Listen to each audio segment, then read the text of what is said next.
Okay, we had some audio issues. Hopefully those are fixed. I'm going to verify that before we go on, though.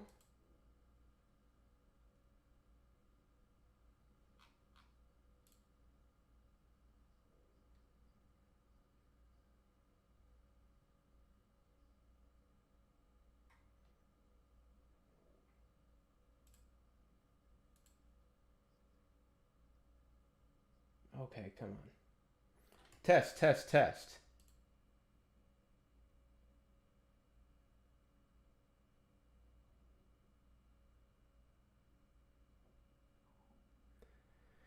Okay, I think I actually sound like a human being now.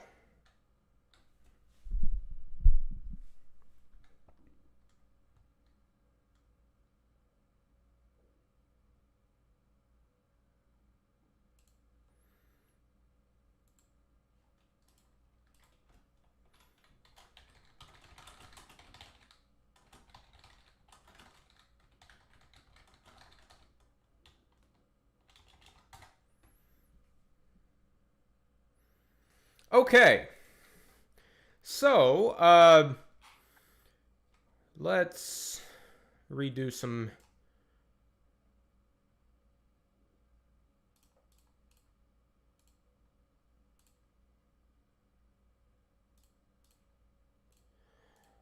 Okay, so to recap what we did on the last stream.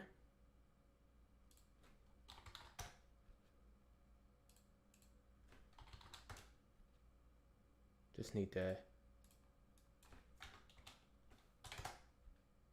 change some values back to what it was at the beginning of the stream.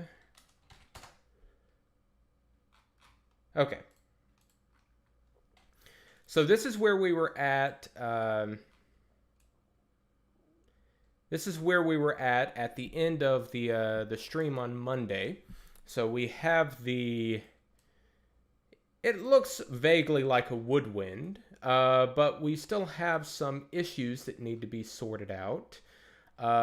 Right now, the low F tone hole. Well, okay.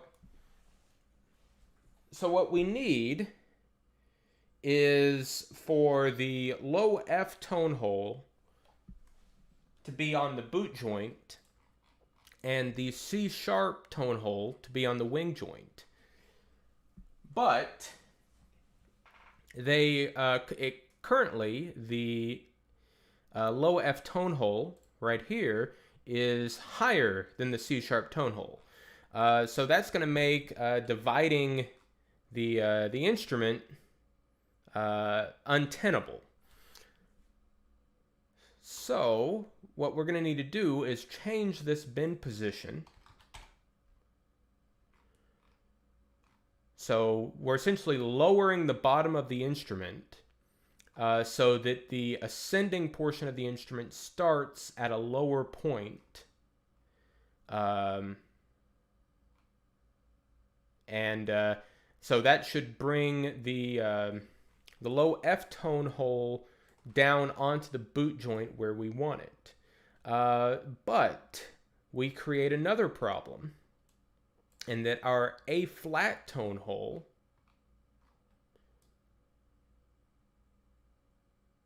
is not in a sensible position. We can see the remnants of our A flat tone hole here because it's actually been moved onto the boot joint. So we have one of two options. We can make the A flat tone hole larger, raising the pitch,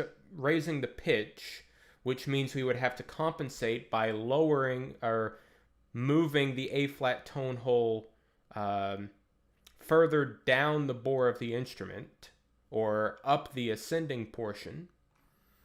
Or we can make the tone hole smaller and lower the pitch and have to move the lower the pitch and then have to move the A flat tone hole up onto the descending portion of the bore. As Brett points out, there's another option, which is we could move the C sharp tone hole to the boot joint, but I was hoping for something more like a bassoon or tenaroon form factor, and if we move the C sharp tone hole to the boot joint, then we're going to have a multi-part key for the C sharp key. So the key would be on one joint and the pad would be on another.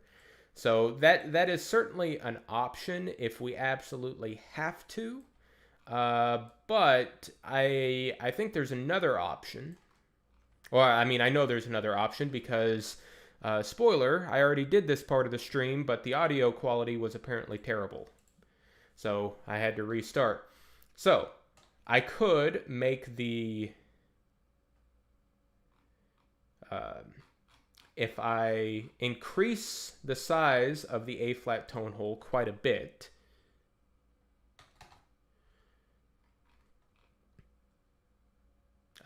so that it's actually a 10 millimeter tone hole,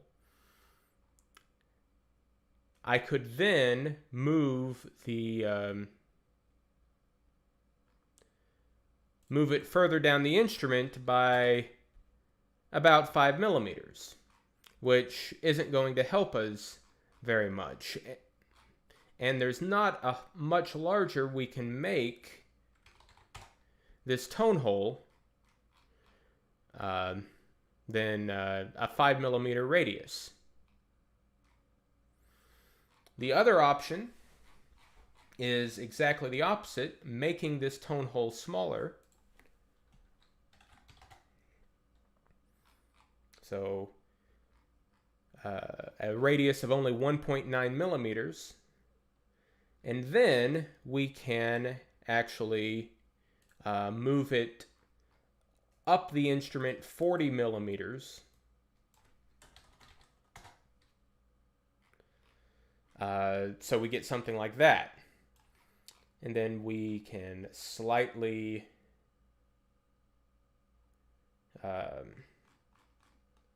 lengthen the boot joint.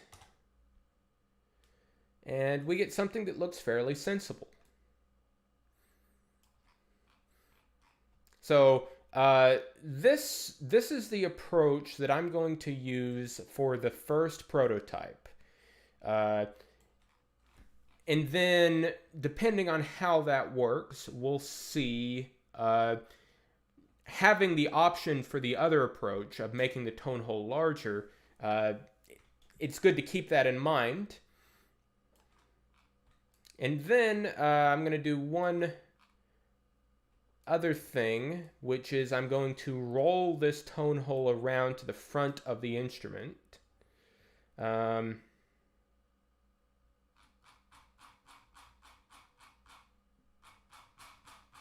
So by changing our roll parameter, so let's say that that's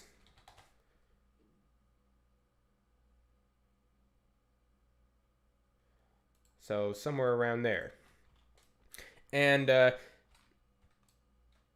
that's going to make key work easier as opposed to being on the back of the instrument. Okay. So now that we have a rough idea of where we are going to divide the boot joint, let's start actually doing that and building the exterior of the boot joint. So right now these are just two cylinders in kind of a figure 8 pattern, but we want those to actually be boot joints are either kind of like a squarish cross section or an elliptical cross section, not a figure 8 cross section. So Tekmeknevek has a good point, which is when we change the size of these tone holes, we are going to impact the timbre and the volume of the tone hole.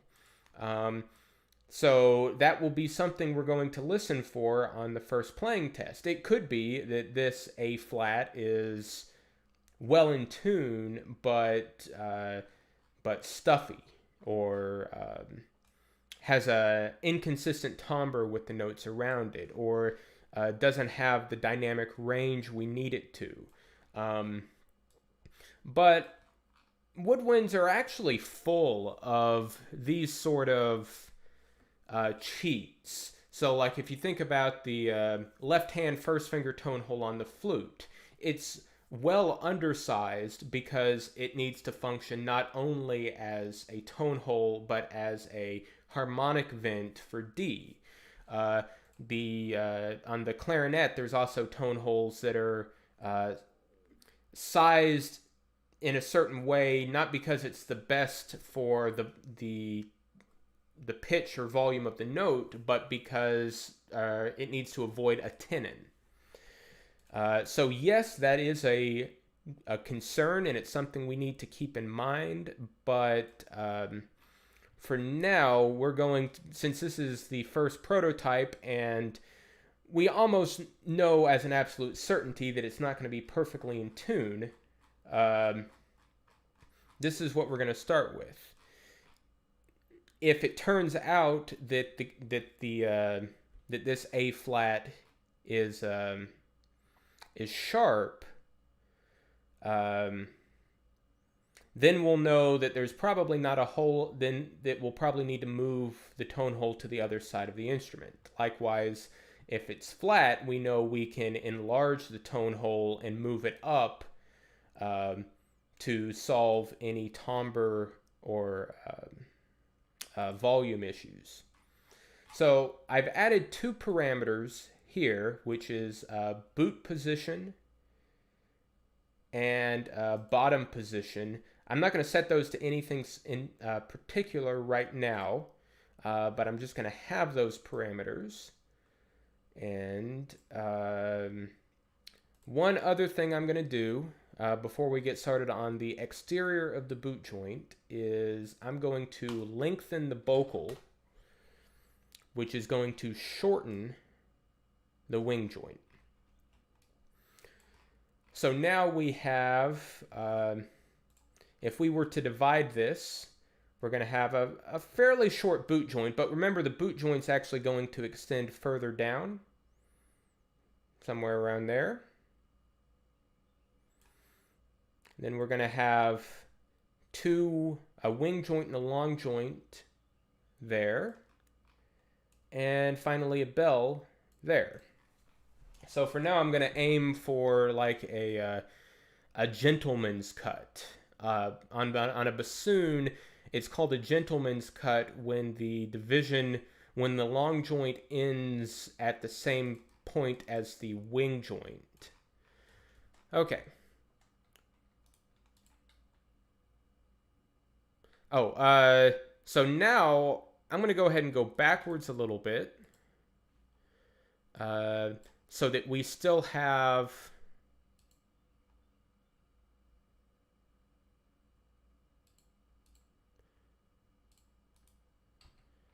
so now these are three separate solids again.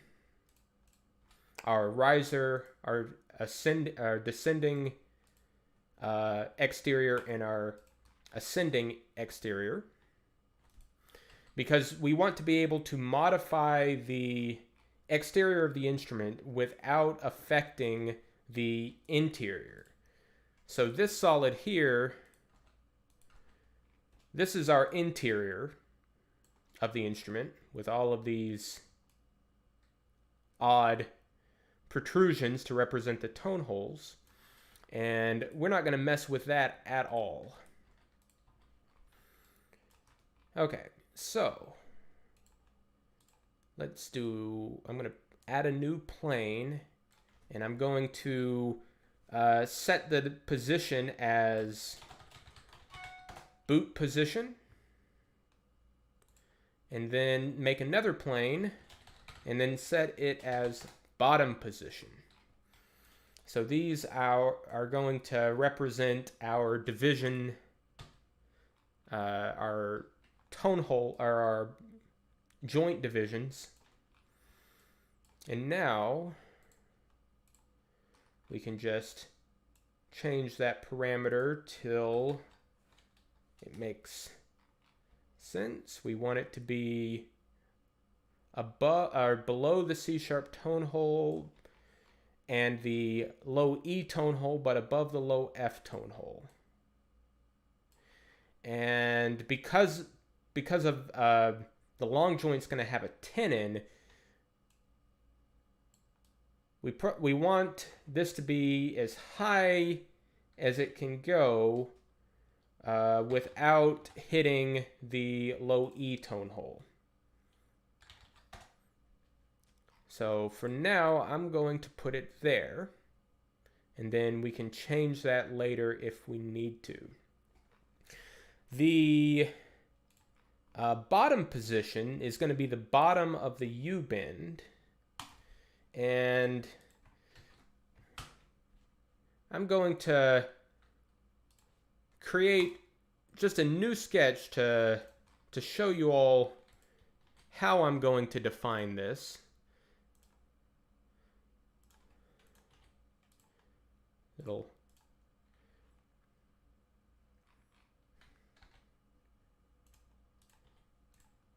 So if we imagine that this is our U-bend,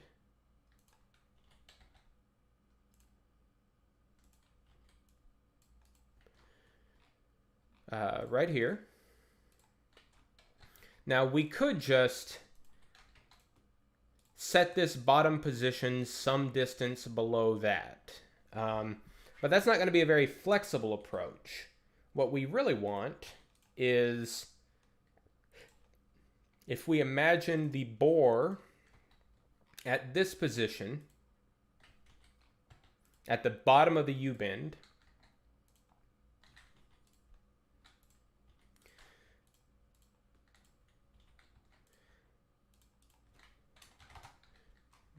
darn, okay.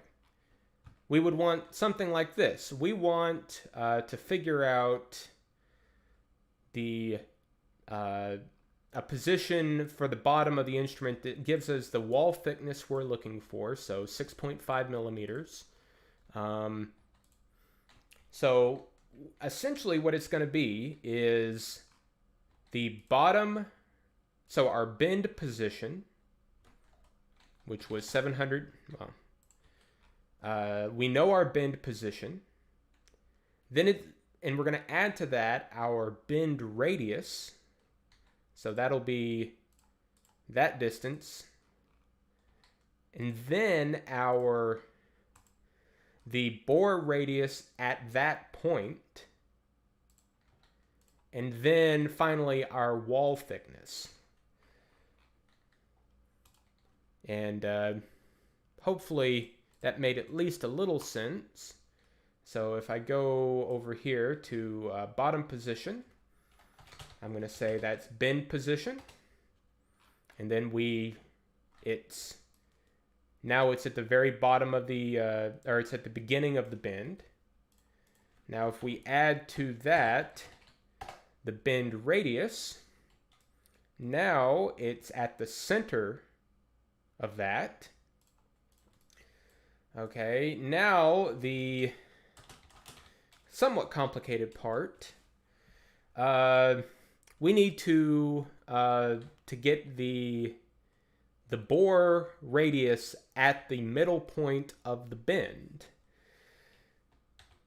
So if we do bend position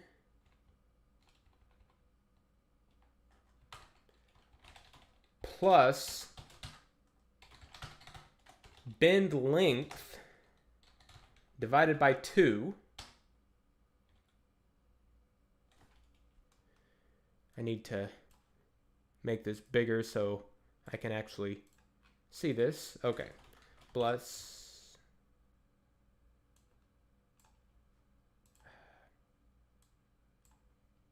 okay, here we go. bend position plus bend length divided by 2 times taper.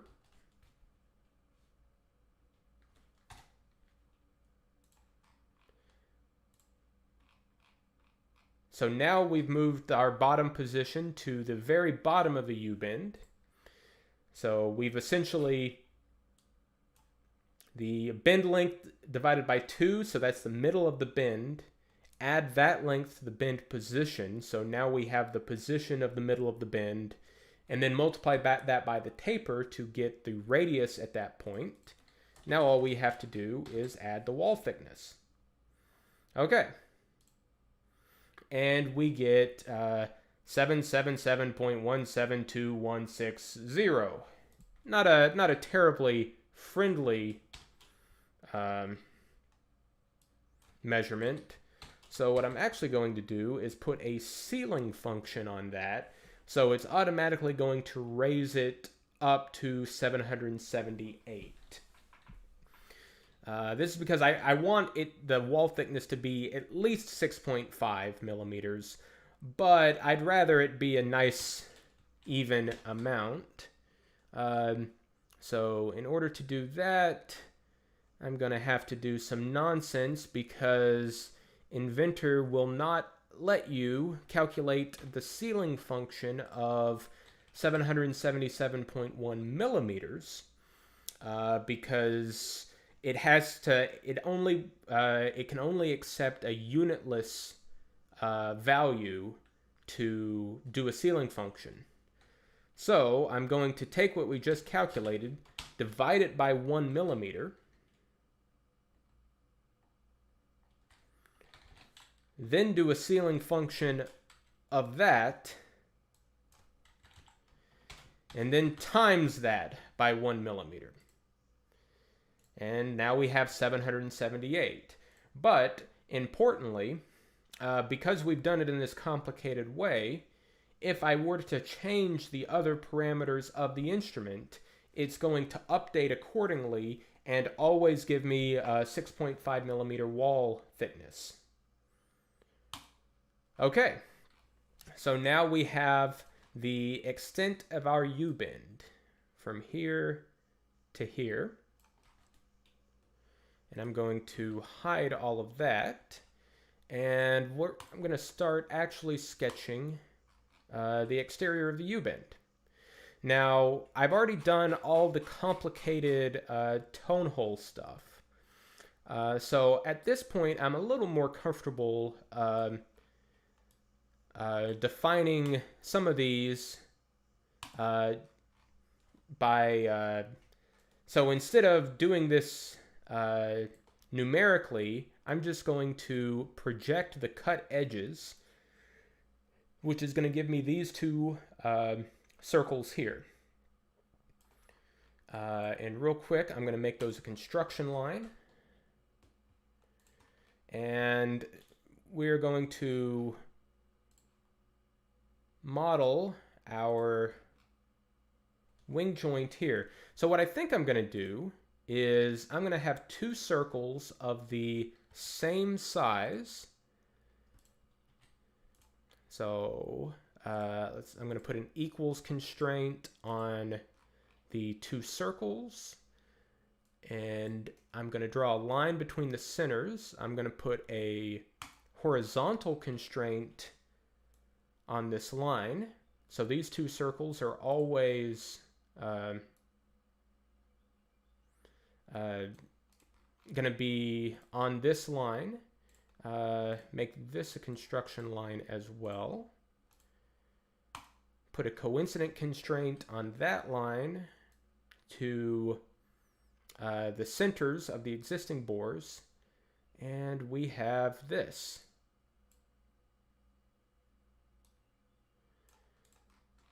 Okay. Next, I'm going to draw an arc here and here. I want those to be the same, so I'm going to add an equals constraint, and I want that to be tangent to the outer circles. Okay, so now we have something that looks like a boot joint profile, and we just need to figure out the diameters and or the size and position of these circles. I'm going to actually make this circle. So right here, this is as large as the as the U-bend needs to be. So I can actually put that circle in the same position and have it be the same size.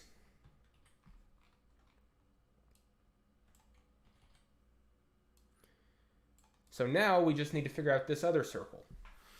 Now, this circle right here, we need this boot joint to go all the way down to the bottom, but the descending portion of the bore is going to get larger.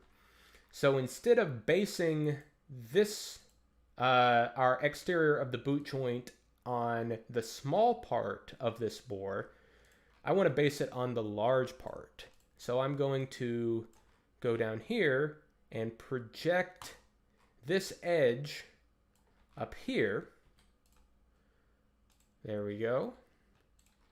And now I'm going to make this circle tangent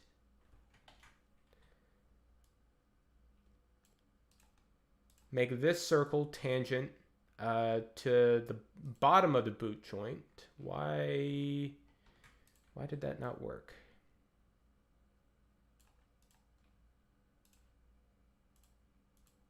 Okay, there we go. So that's going to make sure that I have, throughout the entire length of the boot joint, at least a 6.5 millimeter wall thickness.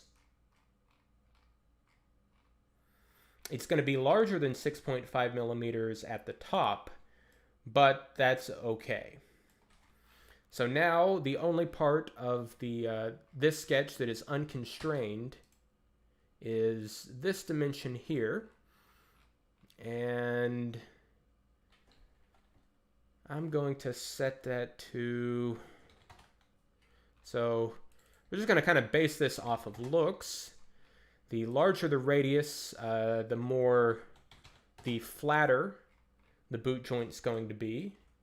The smaller the radius, the more elliptical.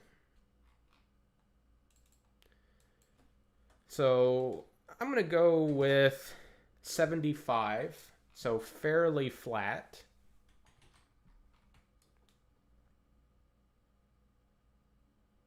Okay. That looks pretty good. And now I'm going to extrude this circle, or this shape we just drew, down to the bottom of the instrument. So select all these profiles. Then instead of typing a distance, I'm going to have it be a 2. If I select this button here, it's going to extrude this shape all the way to this plane, which is handy because if I change the position of this plane by changing the bottom position parameter, it's going to automatically update the extrusion. And I'm going to create a new solid. Okay. So for now, this is what we have. And if we have our descending, or if we throw our bore back in there, we can see that. But it actually,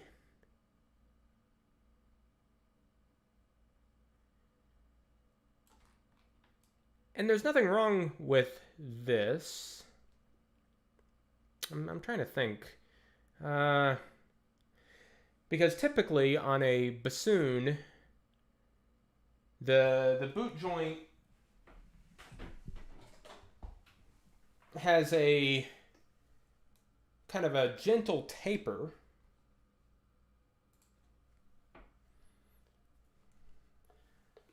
So I'm trying to think if I should go ahead and do that or not. Do I want...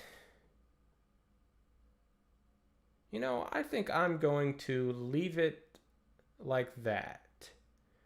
I could...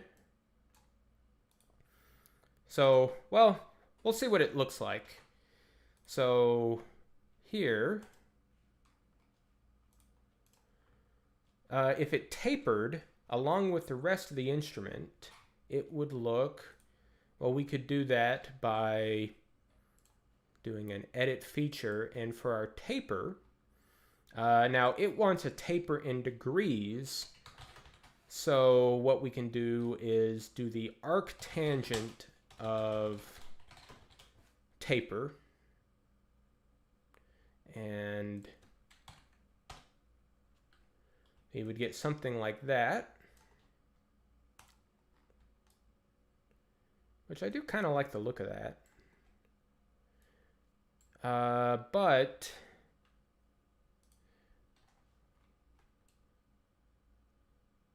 we would need to make it slightly larger.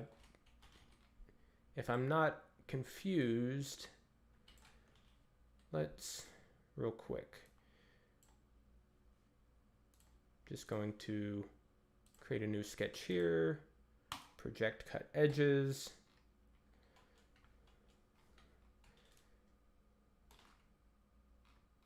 So is this at least 6.5 millimeters?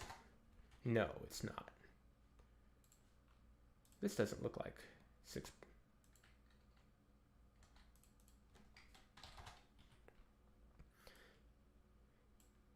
Yeah, so if we were to do this, have the tapered boot joint,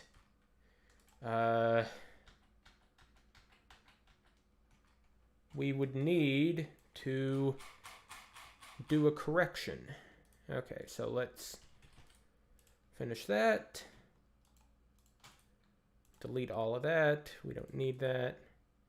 And go back to this sketch here.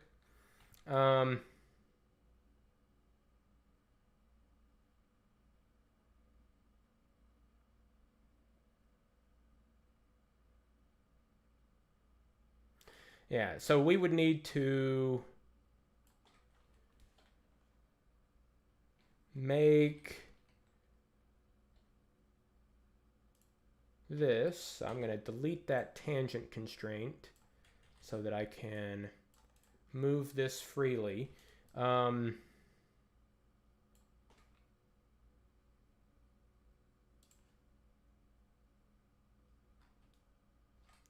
Okay. So draw another circle here, and this distance needs to be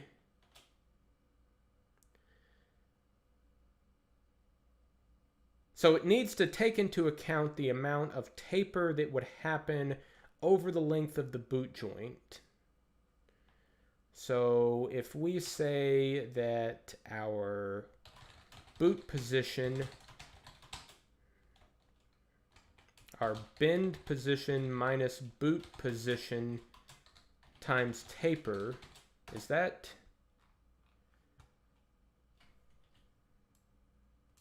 I'm going to have to double check that because I'm not at all confident I did that right. Okay.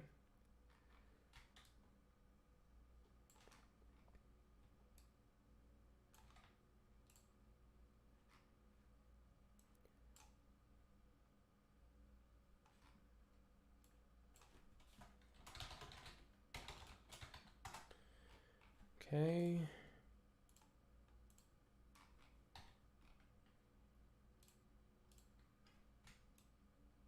So what I'm hoping for is that we have 6.5 millimeters at the bottom, which we do. Great. Okay, so I think that's what I'm going to go with. Seltzer, I agree. I do like the tapered boot joint, but we just need to do our due diligence and make sure that we have the wall thickness we want all the way to the bottom. Okay.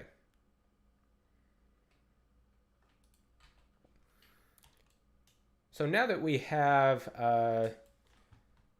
the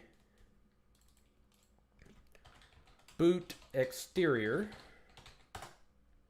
I did not spell that correctly, or at least I certainly didn't spell that correctly by American standards. Let's...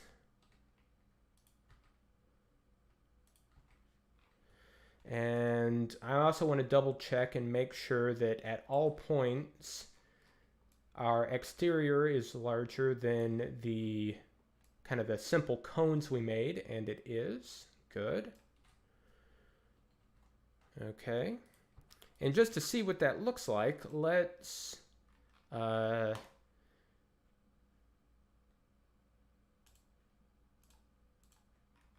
we go. And it's starting to look a little bit like a boot joint. We have a little bug there that we need to fix. And our this B flat. So because we've thickened this middle portion of the instrument, we have some lengths that seemed perfectly sensible are all of a sudden a little bit messy.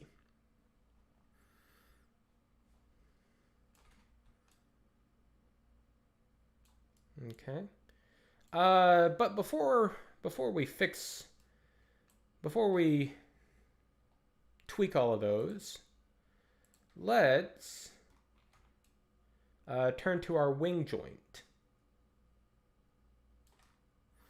So the long joint of the instrument is usually a basic cone. You know, there's usually not huge deviations. There is usually a bit of a shape to the bell, but the wing joint's going to be a little more complicated. And let's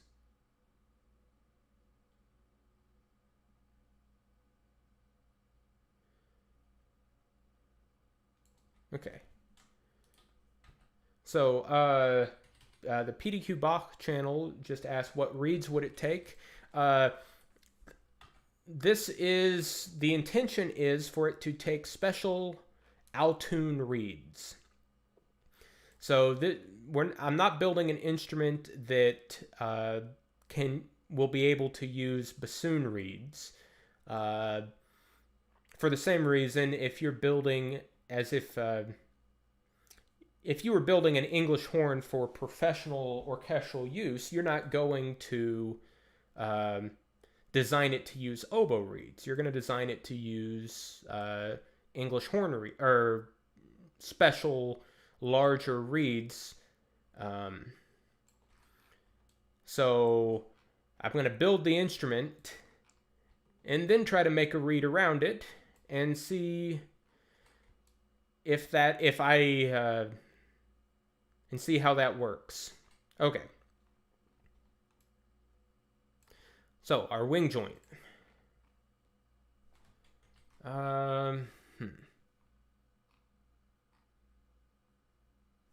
So how am I going to do this?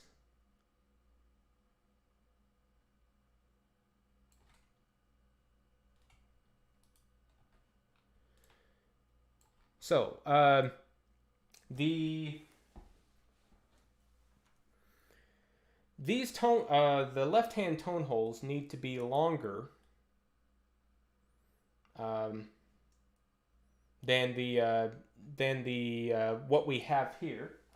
It's also typical that if we take a look at these two joints together, that they have a similar surface. So right now, if we were to imagine our hand being wrapped around this, the left hand would have to kind of reach around the long joint to reach these tone holes. And we want that those two those two joints to create one ergonomic surface. So let's going to create another sketch from our boot joint, from our boot joint plane. Actually, I take that back. We're not going to use the boot joint plane.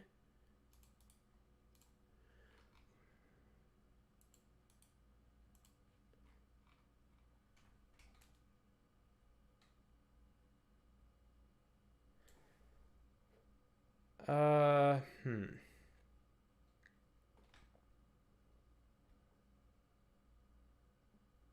Okay. So we're going to create a new plane from the position of the E tone hole, or sorry, the position of the F tone hole.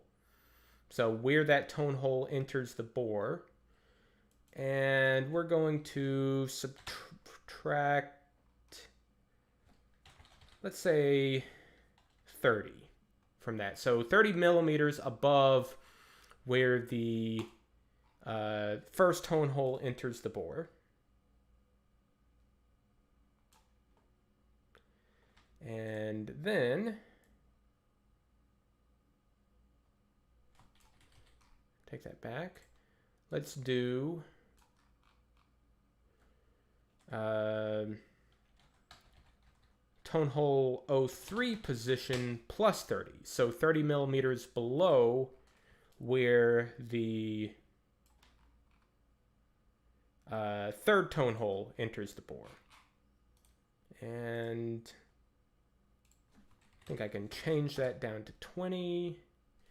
And actually, I'm going to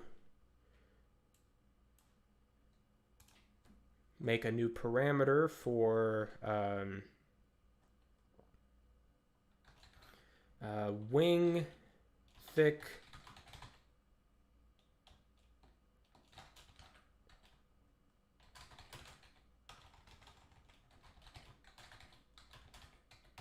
wing thick start position and wing thick end position, and I'm going to set that to those positions we just set.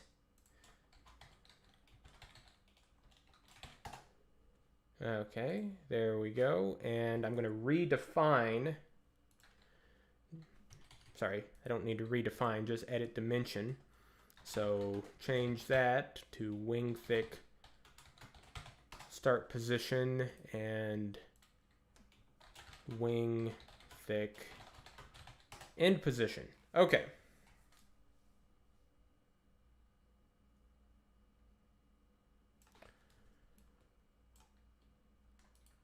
So let's get rid of that, that, and that.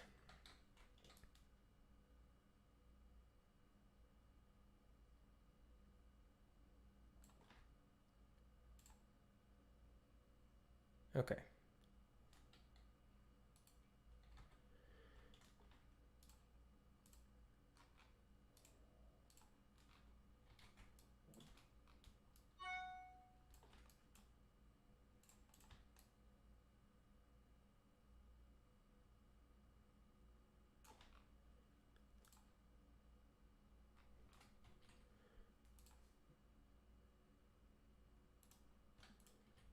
Okay. So Draw a line between those centers. Make this circle positioned on that line. And I actually already figured that the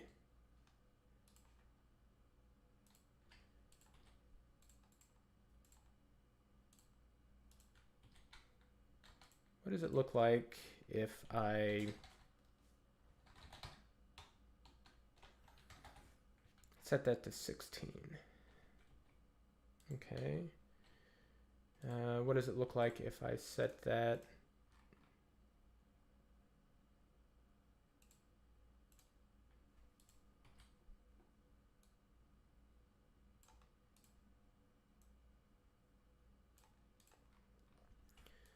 Okay.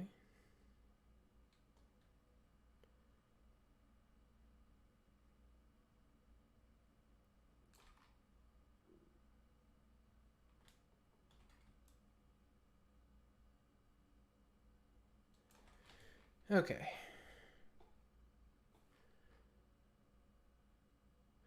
You know what? Actually, there was something else I should do before this.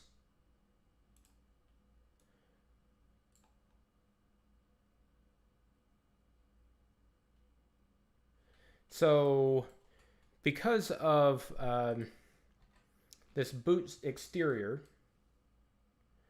we're actually going to overall thicken the, or make the wall thickness.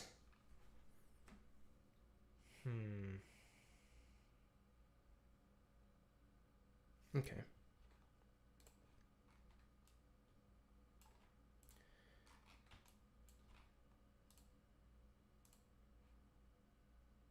So project that, project that.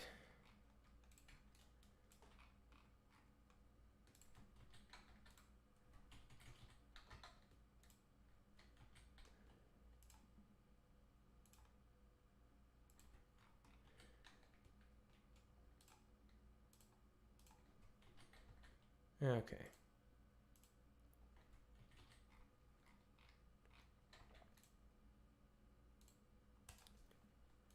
So I'm going to create a driven dimension there.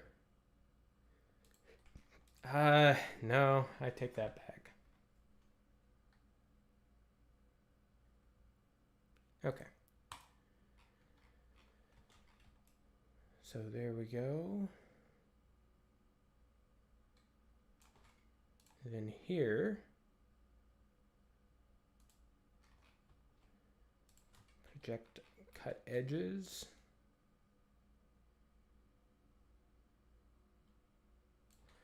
PDQ Bach asks, can we expect there to be literature for the small bassoons anytime soon?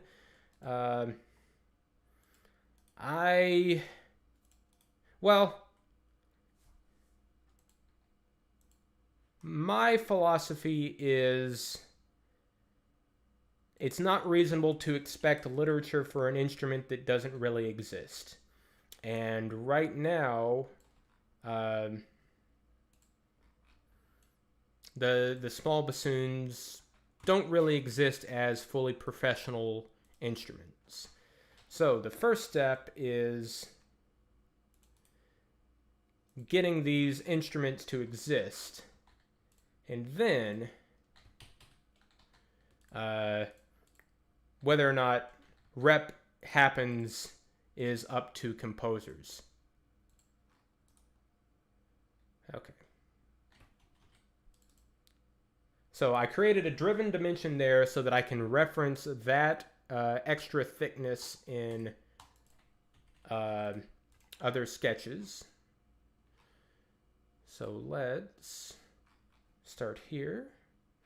Going to project cut edges again.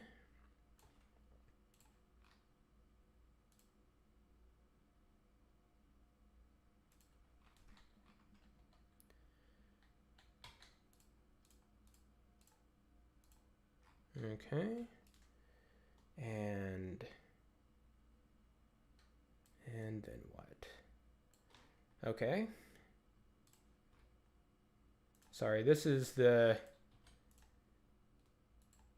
one of the more finicky parts. Forgot to make these construction lines.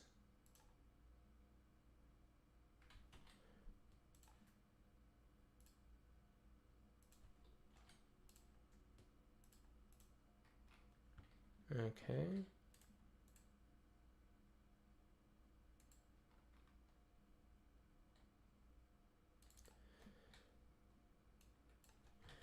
Oh, yes, that so yeah, Brett has written for them. His the symphony he just premiered includes a part for Tenorune, and his first symphony includes a part for what he would call alto bassoon, what I like to whimsically call Altoon. Okay.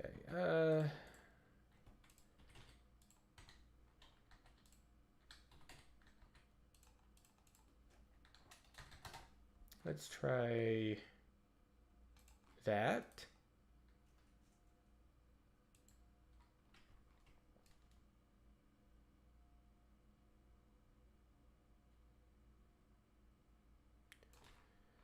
And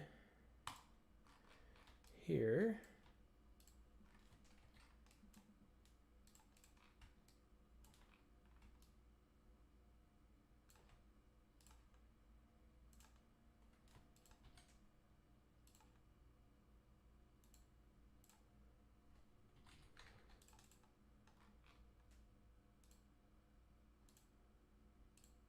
There we go.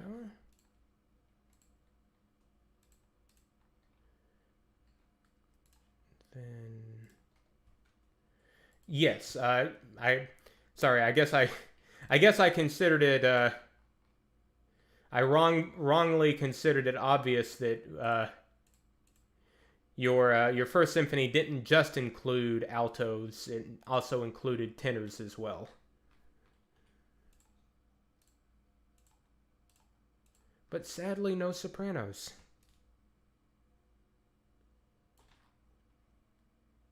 Okay.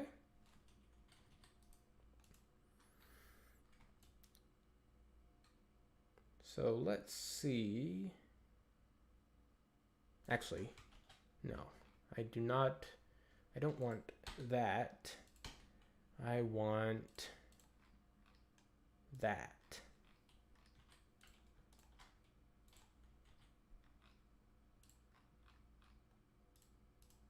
There we go. Okay. Now,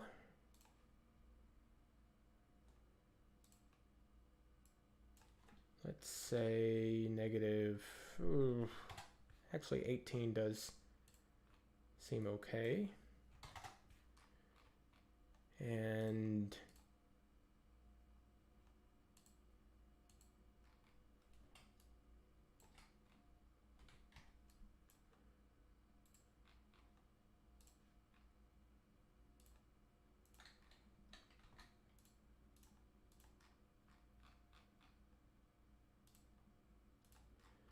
there we go.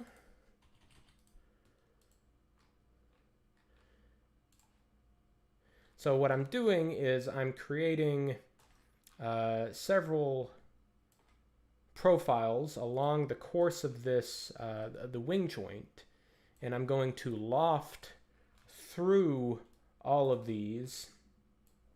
Why did I do that? To create the outer profile of the wing joint. Okay.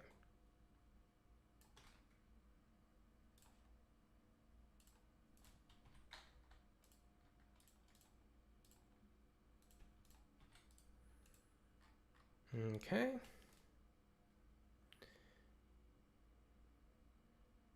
And then here,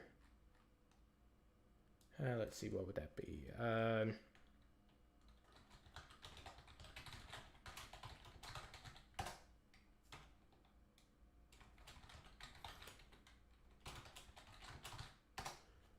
There we go. And then I don't want to project cut edges. I just want to project that. Okay. So now we have all of these profiles here. Get some of these solids out of the way. I need to real quick change this. I forgot to make these construction lines, which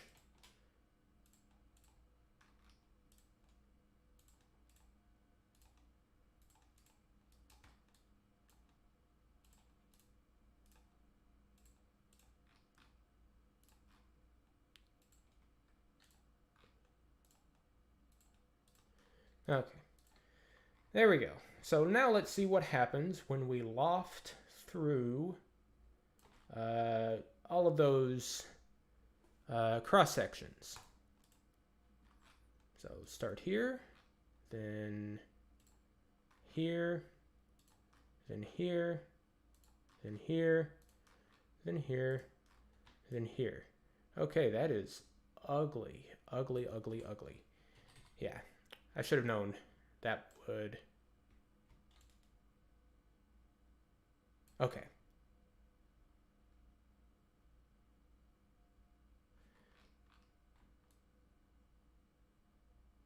Yeah. Okay.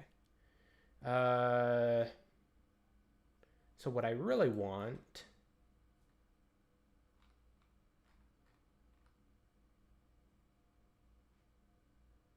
Okay. So if we think back to this sketch here.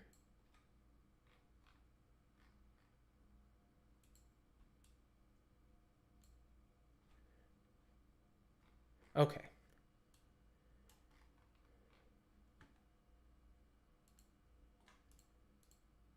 Let's just delete all that. Delete all that. Delete that. Okay. So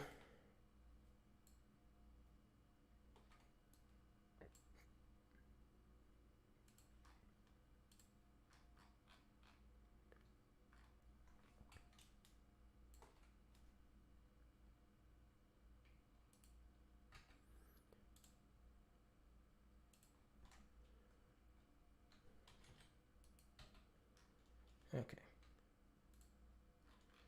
So now we have this line. Make that a construction line.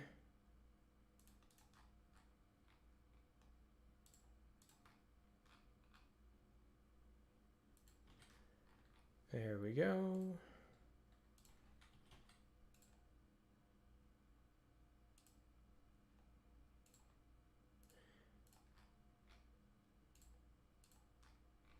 So I'm going to create a new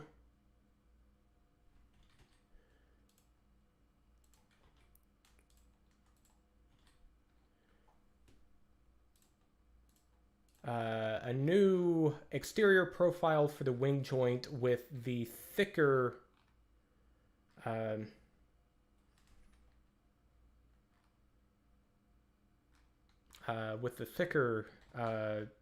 wall thickness. So that is truncation. Sorry, I should have a mute hotkey, but I don't. Truncation plus focal length. And then this is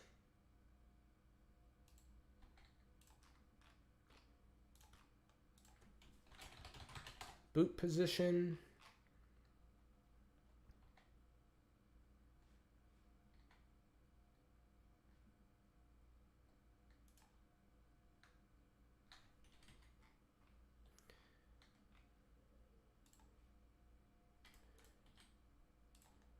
Then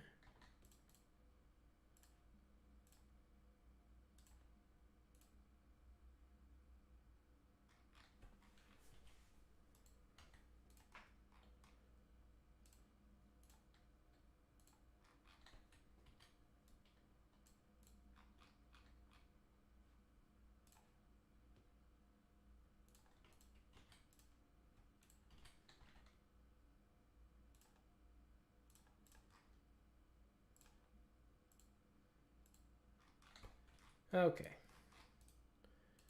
There we go. And we're going to revolve that around our z-axis into a new solid.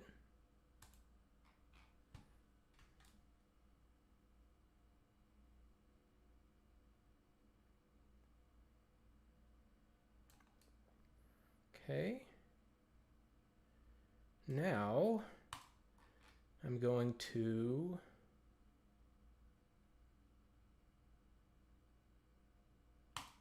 split this solid, then split it again here.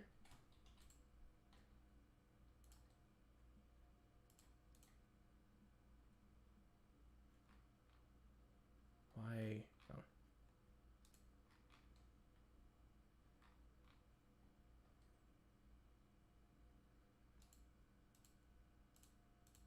Okay.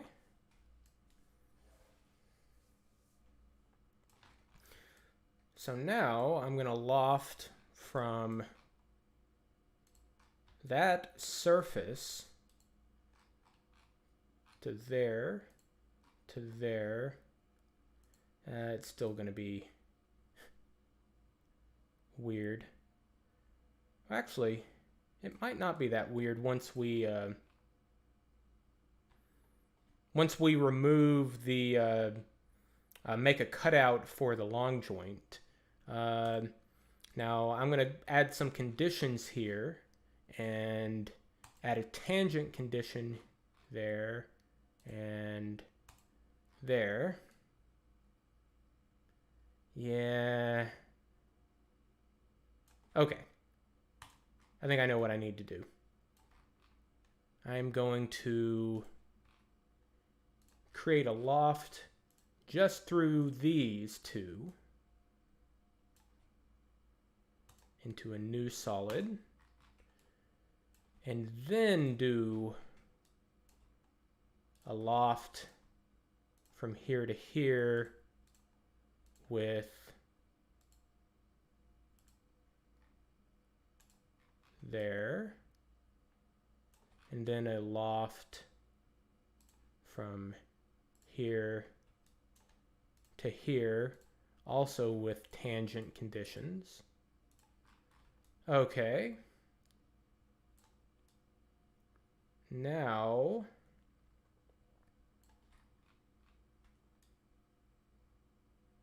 and actually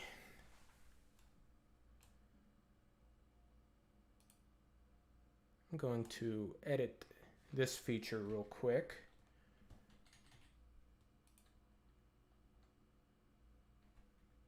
No, it's fine. Okay. And now we can just combine all of these solids together to end up with our wing joint. Our wing joint exterior.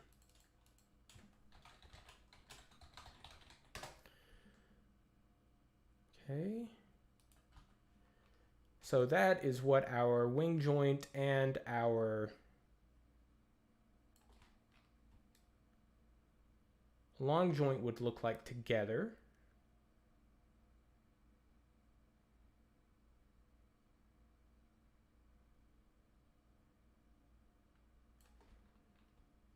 And I keep changing my mind about up here. I do think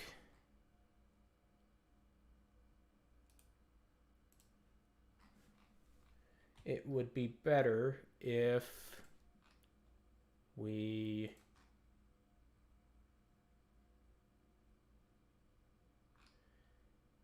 did something like this.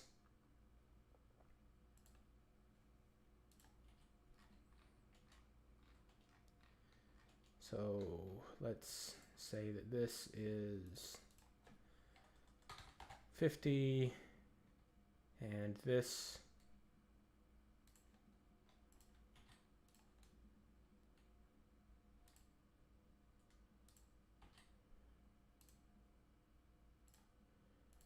coincident there. Add some tangents.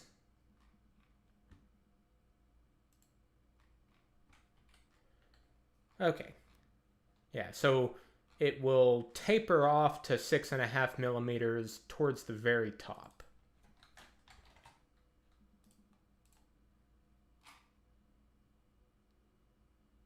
Where is edit feature? There we go. Of course, that.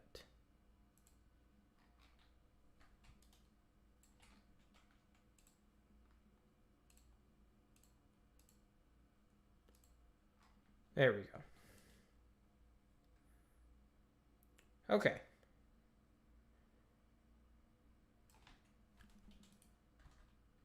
Hide all these planes.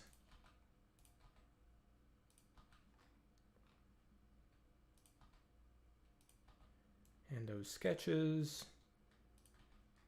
Okay.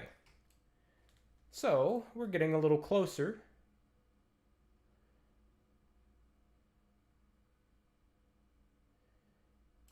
And I think I'm actually going to increase the size of this wing joint protrusion.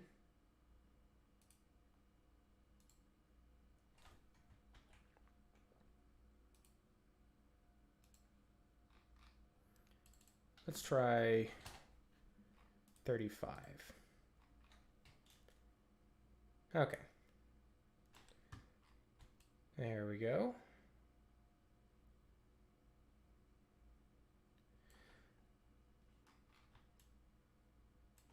Now let's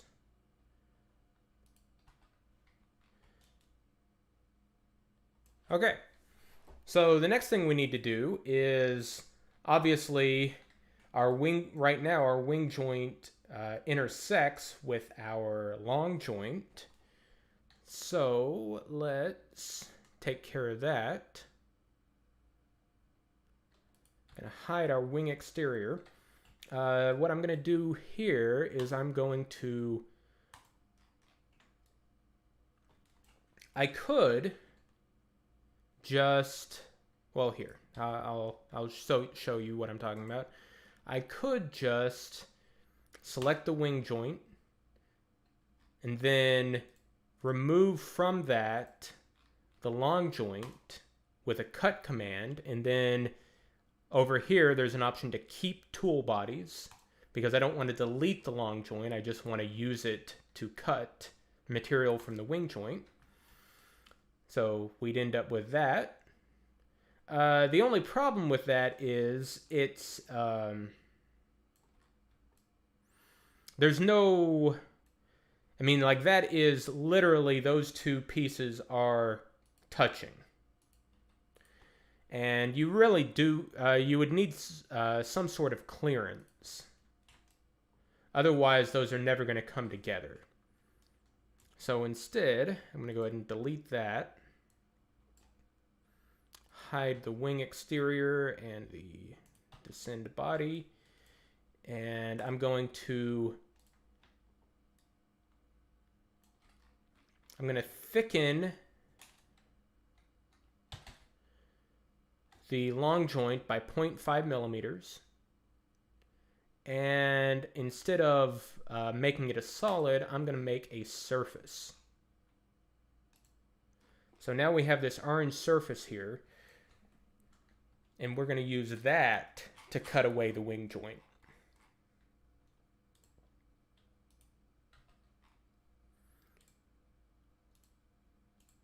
So select our surface, and then our solid.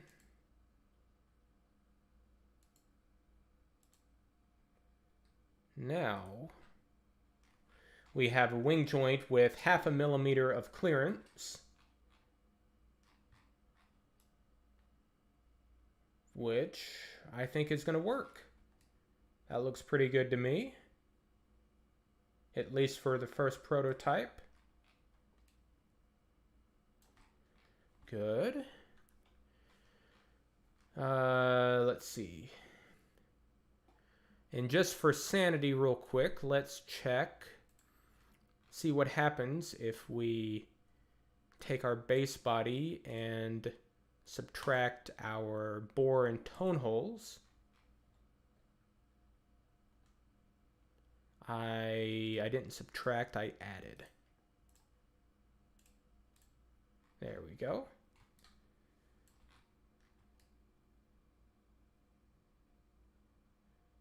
Okay, and I just forgot to add the riser for the C sharp tone hole.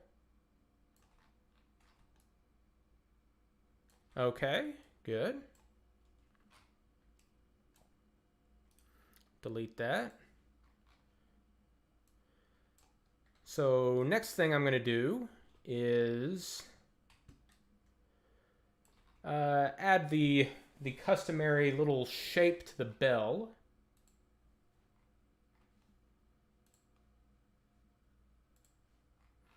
So typically on a bassoon bell, you'd have a little ring and then a little curvy part up here. It's not really critical, but I don't know, might as well. So let's hide everything we don't need.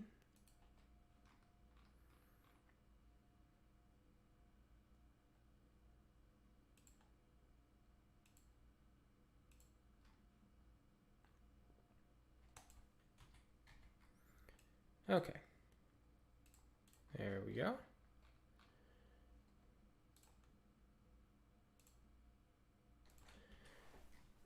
So this is going to be another revolution.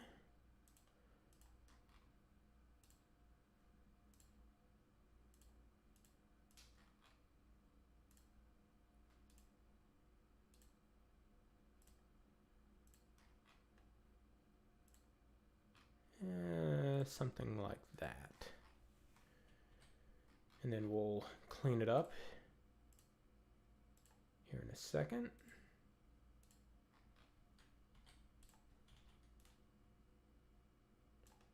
Well, no, I didn't want that. What?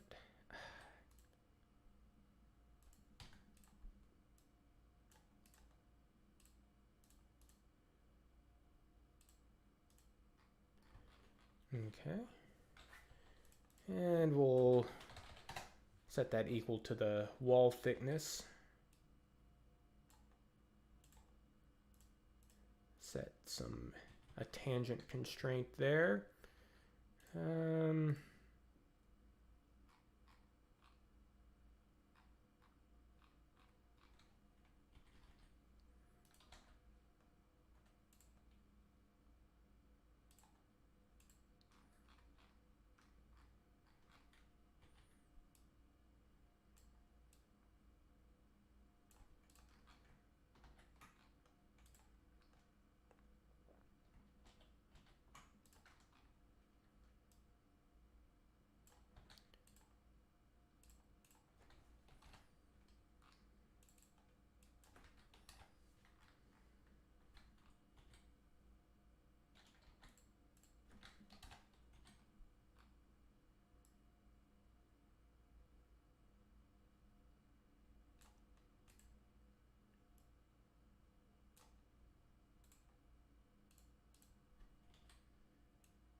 Okay.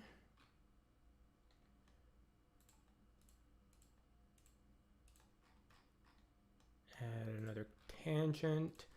Make that one the same size as that one.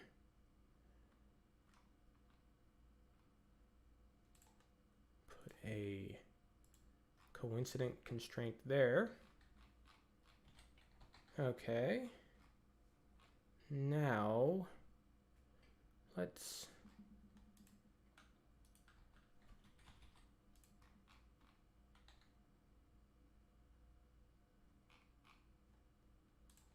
put a tangent here. Okay.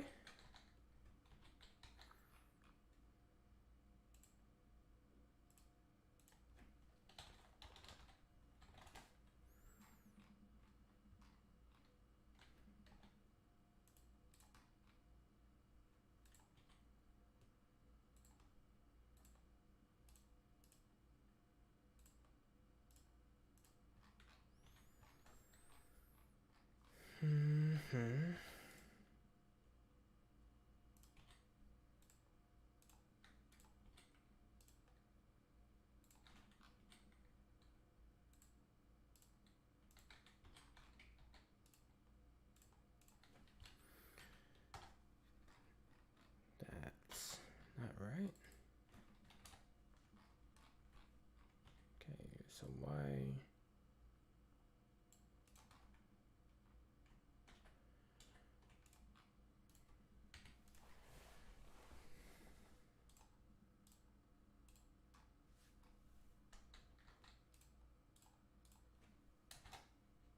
Okay. That looks pretty sensible. Let's see what that looks like in relationship to these tone holes. Okay, so that looks a little undersized.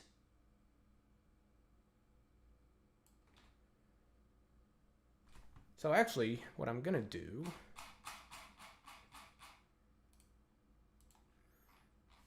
I'm going to set this length here as equal to length minus the position of the last tone hole. And then we'll say times 0.9. Actually, I take that back. Let's say 0.85. And then just round that. So once again, we're going to have to divide it by 1 millimeter and then times it by 1 millimeter. Okay. So now if we change the position of this tone hole, the low B tone hole, this little decorative flourish is automatically going to resize. Okay. Let's make it a little more visually apparent. Good. And then around our ascending axis. Good. And oh, this is the interior. Okay. There we go. Okay. I think that it's beginning to look like a bassoon.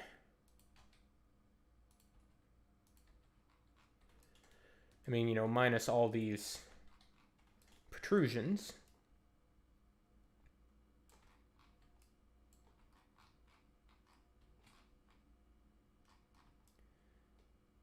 One thing I'm going to change is edit sketch.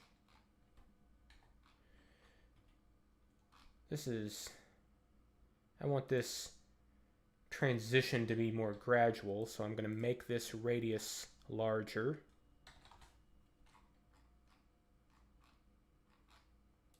Let's say even larger.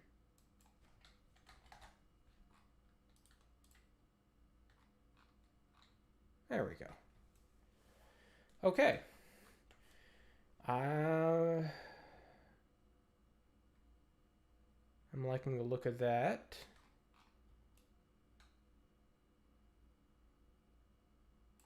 Okay.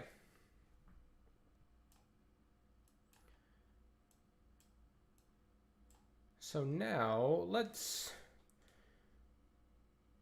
start combining some of these solids just to get a better idea of what everything looks like.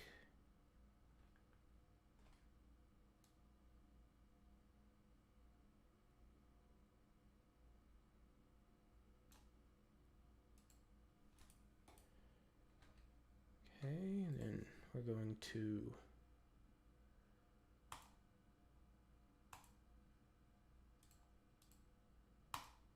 split there.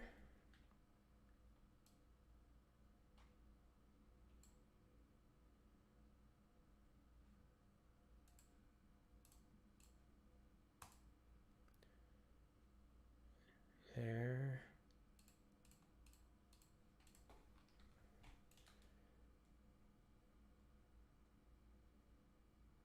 Good.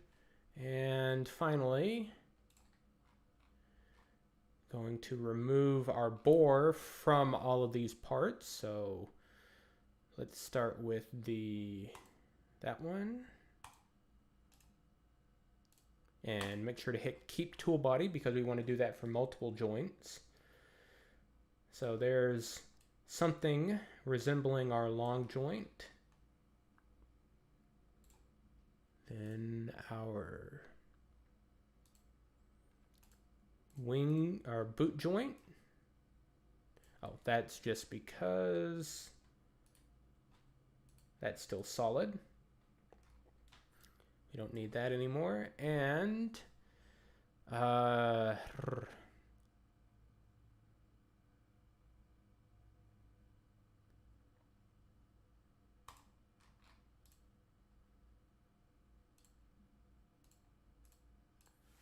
okay.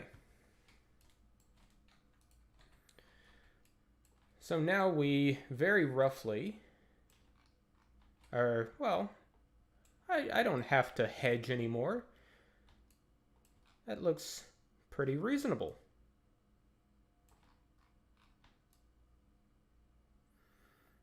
Okay. So there are a couple of things that need to be fixed. The length of some of these boot joint tone holes needs to be lengthened.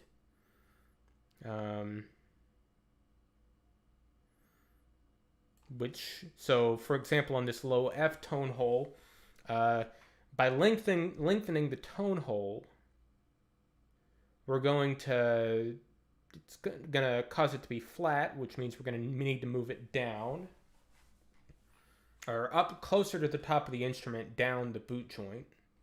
We're going to need to do something similar to the B flat key.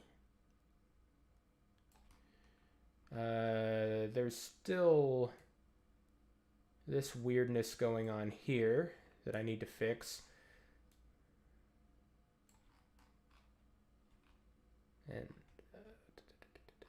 this one, the length of this tone hole needs to be longer. The C sharp riser, surprisingly, needs to be a bit longer. I'd love to be able to get the, if I could tweak the size of the tone holes so that the low E tone hole were slightly further down the instrument, so I could put the division closer to here. That would be nice, because right now, well, so if I imagine, yeah, so that right now that's not going to work, because we need about at least 20 millimeters for a tenon. And right now, our right hand first finger would be going into the tenon. Okay. So let's start fixing these issues. So hit save.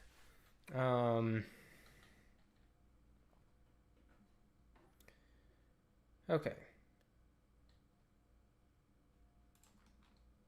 So,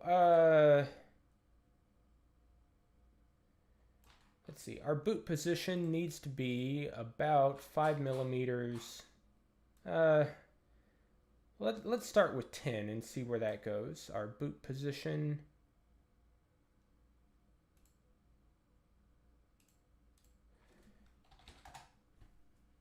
Needs to be 10 millimeters shorter. So that solves this problem. We now have enough room for the right hand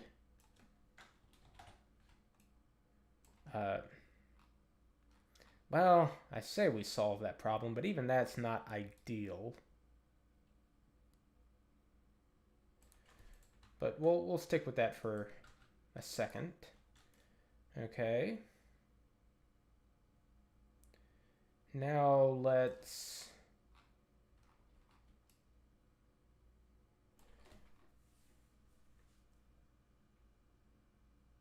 So I think what's going to need to happen on the low F tone hole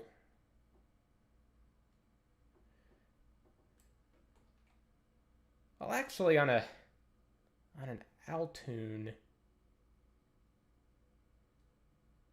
because on a bassoon, this tone hole would be closer to the center of the boot joint. But on for ergonomic reasons, but for such a small instrument, it might actually be a good idea to keep the low F tone hole centered on this axis rather than rolling it into the center of the boot joint to make it a little bit easier to hold. So for now, I'm going to leave that tone hole where it is, but lengthen the tone hole a little bit.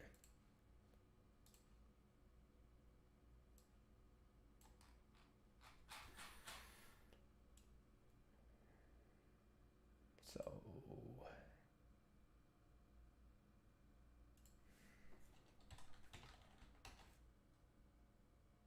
that was the wrong one.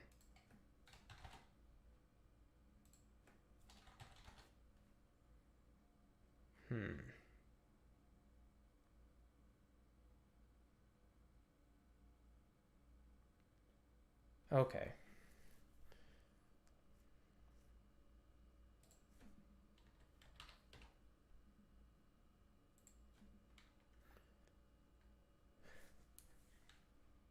Okay, so I am probably going to need to rotate that into the center of the boot joint just a little bit.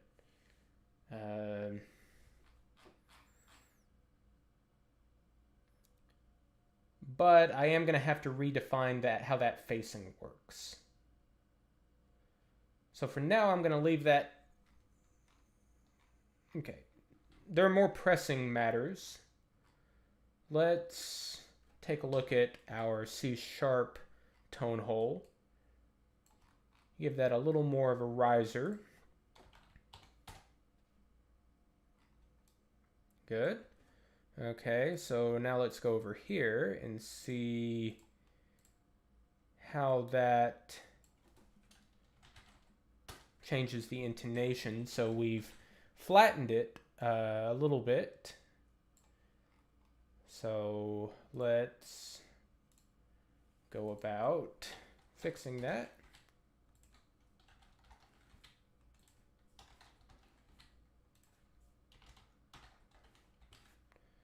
Okay. So move the C sharp tone hole up 5 millimeters. And just in case I haven't stressed it enough, this is all expected to be preliminary. We should not be expecting anything to be perfectly in tune.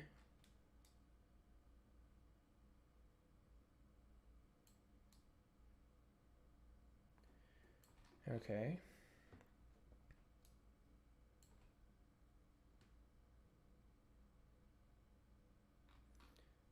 Let's make it even longer.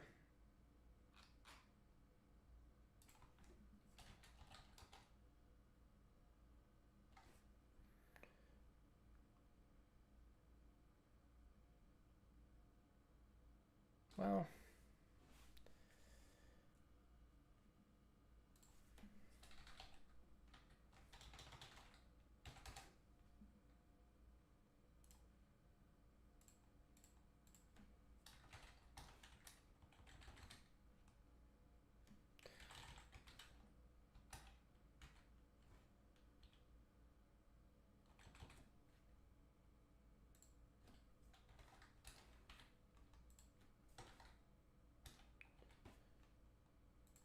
okay. Yeah, let's try that. So 556.9 for the position.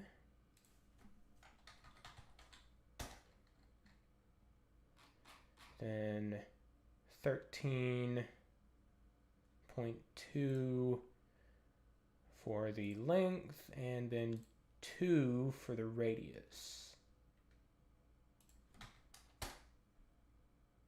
Okay. Yeah.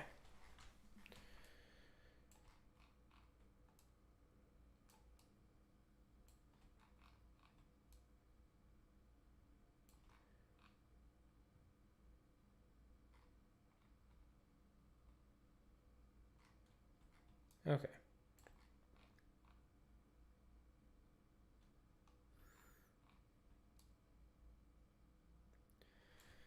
So right now our low E tone hole is the one significant source of problems. Uh, Actually, I do want to change one thing to the shape of our boot joint.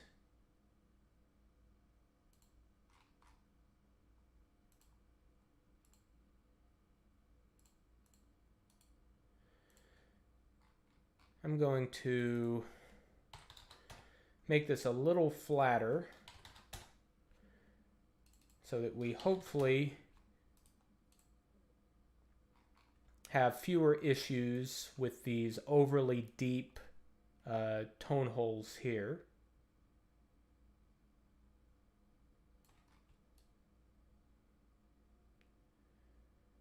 Okay, so now back to our low D, our low D key, low E tone hole.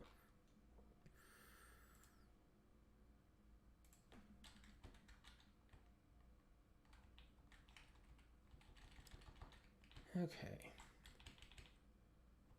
So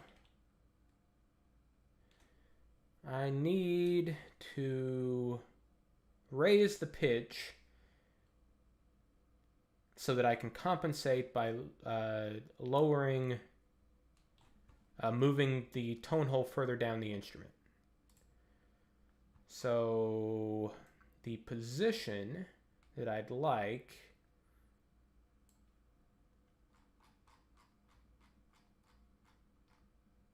is somewhere, I mean, that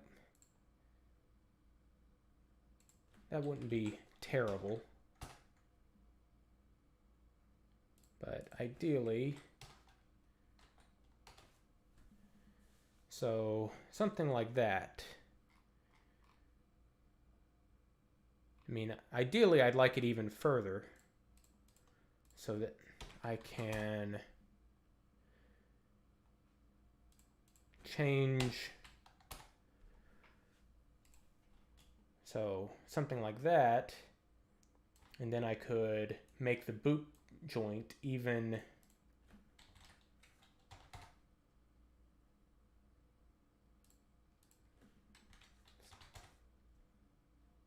okay. So that's what I would like. Let's see what I'm gonna have to do would have to do to the tone hole to get that.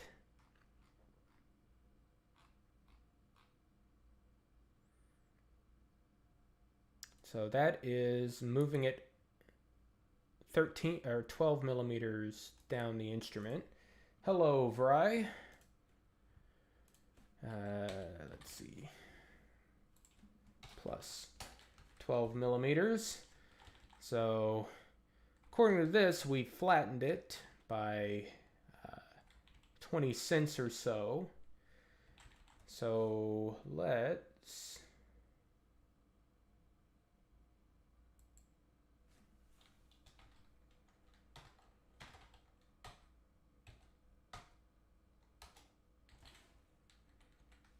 experiment with making it shorter.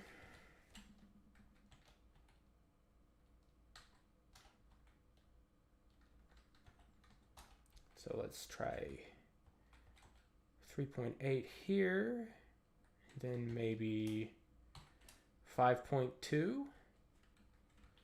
So right now that's coming out as 2 cents flat, and that is well within the degree of precision that we should expect from this approach. So I'm going to go ahead and do that. So enlarge the tone hole to 5.2 and shorten it to 3.8. Okay.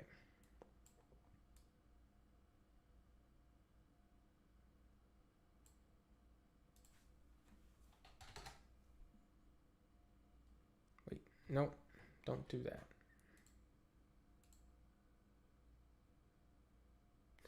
Yeah, if Brett, that's exactly right. If it were to end up 2 cents or 4 cents out of tune, that would be a miracle.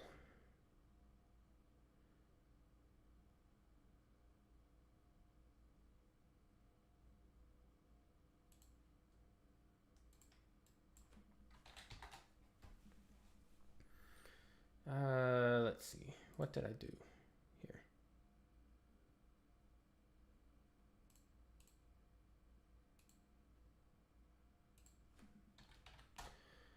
5.2, and then shorten it to 3.8.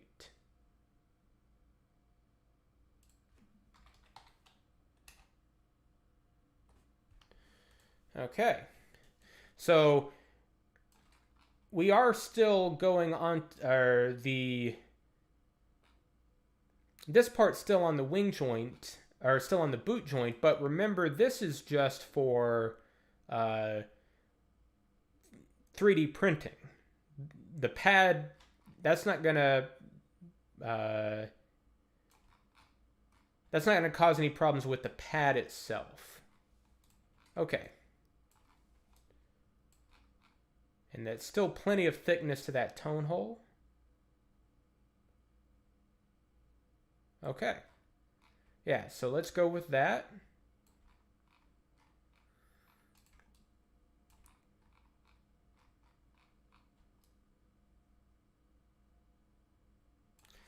Okay, next up, for our low G tone hole, I'm just going to rotate that a little bit to the side.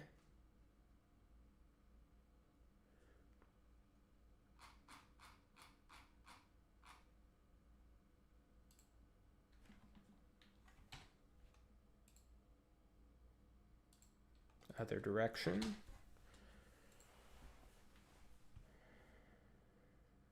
You could probably do it more like that. Okay. Just to keep it out of that center area of the boot joint. Same thing with this low B, or with the B flat key.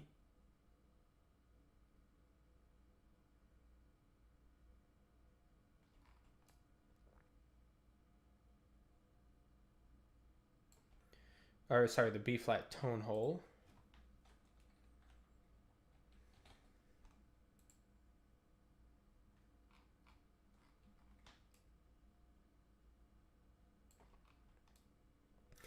And that one probably would need to be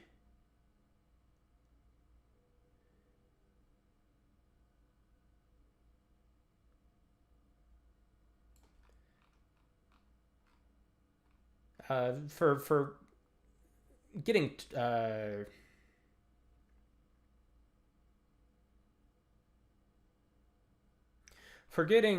key work on this. I'm just trying to think ahead just a little bit to see.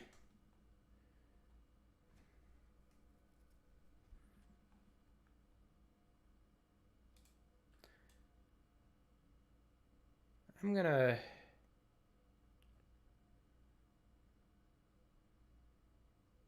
leave it there for now,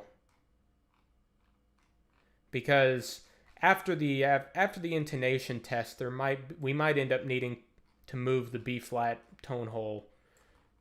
So before I get too stressed about hooking up key work to it, let's get it in tune.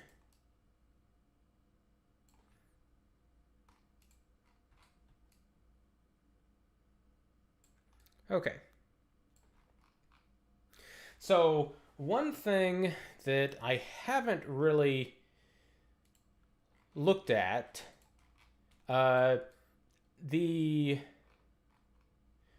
so the length of all these tone holes is defined in the way that I have modeled this instrument is defined by the facing. However, 6 of these tone holes don't have facings. The length of these left-hand tone holes are defined by the intersection with this shape that we have created out here. So we're going to need to check those separately. In order to do that, I'm going to add some work axes here in the middle of all these tone holes. And then I'm going to create a, let's hide that.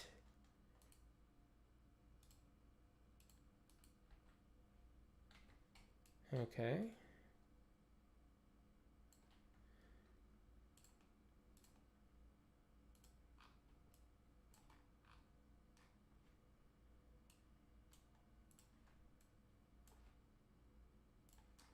So I'm going to add a work point here. So where the center axis of the tone hole intersects this conical surface. Okay. And then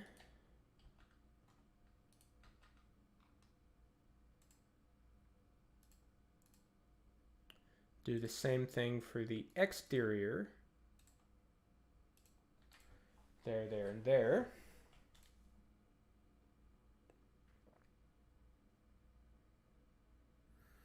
And then I'm going to create a 3D sketch, which is not letting me.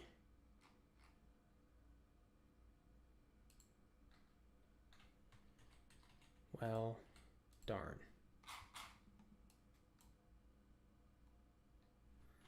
It really won't let me include those points. Okay.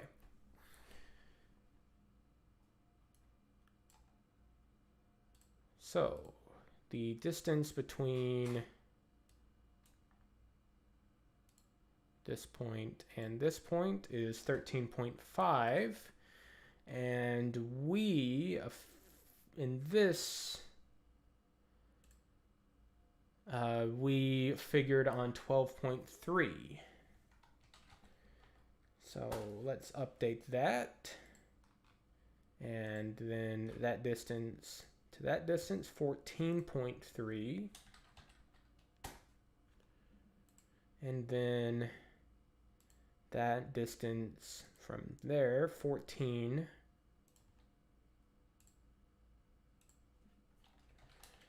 Okay, so overall those were a little bit longer than we had planned on.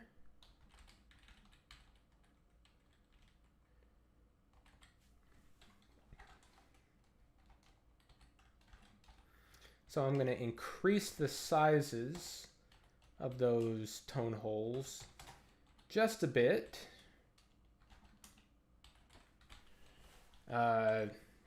To compensate.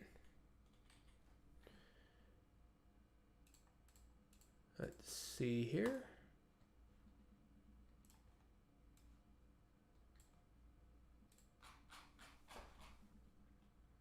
So 1.85 becomes 1.9. 2.2 becomes 2.3. And 2 becomes 2.1. Okay, good. Next up, we have our right hand. And before I check these measurements, I want to roll these tone holes a little more towards the inside of the boot joint. Just so you're holding on to the center of the boot joint, or so that your fingers are interacting more towards the center of the boot joint rather than the edge. Let's see. So what does negative 25 look like? I could even go negative 30, I think. Yeah.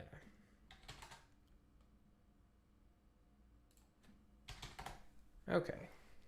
Oh, okay. But I know how to fix that. So remember back, we actually did define a facing for this tone hole because there was a chance we would need to use it, add a pad to that tone hole. So I'm just going to suppress that, and then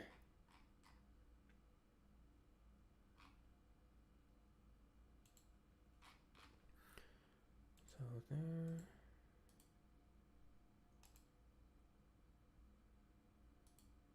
Why? So what is going on here?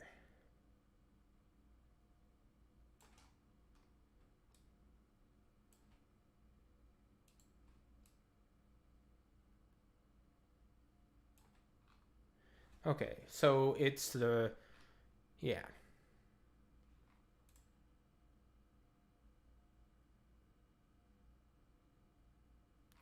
Where is, there we go.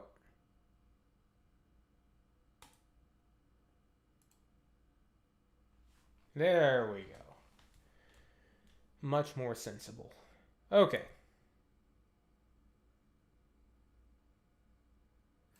So now we need to do the same thing for these tone holes, measure them geometrically so that we can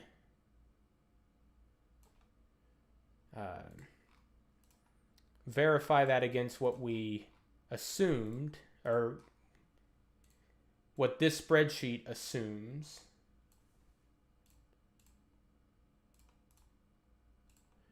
And then adjust the sizes if we need to.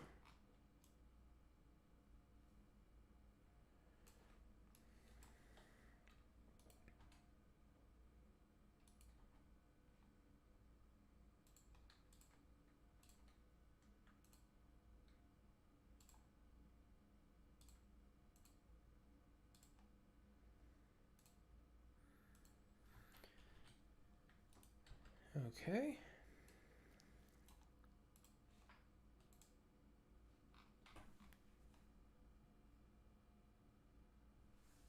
Okay. So now measure that distance. It's 13.25 and I assume 12.9. Then here 13.7.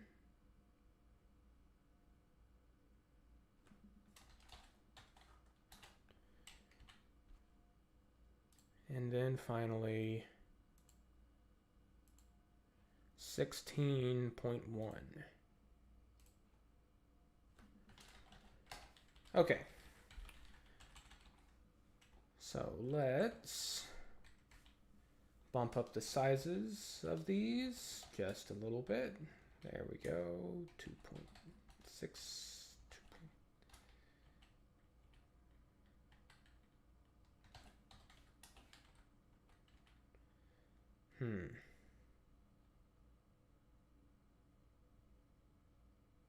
Okay, yeah. And finally here.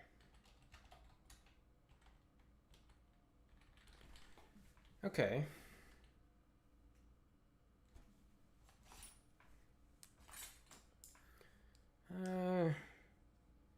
Let's see.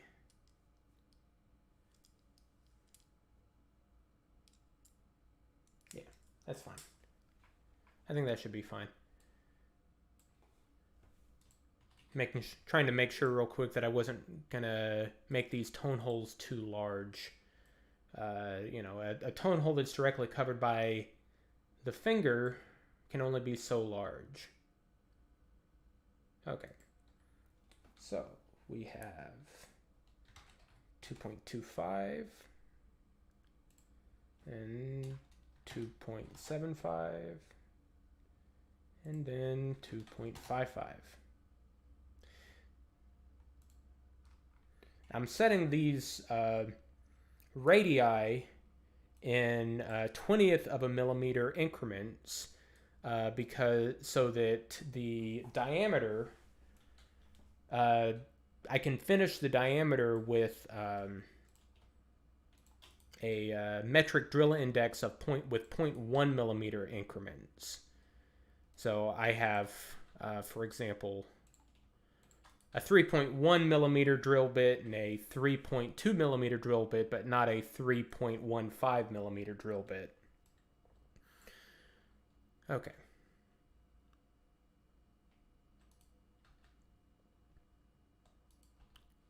Okay.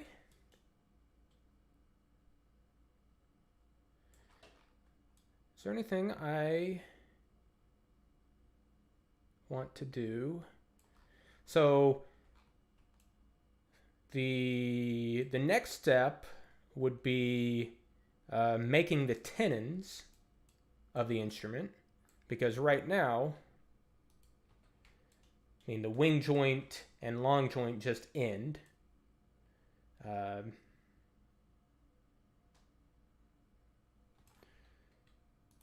But before I do that,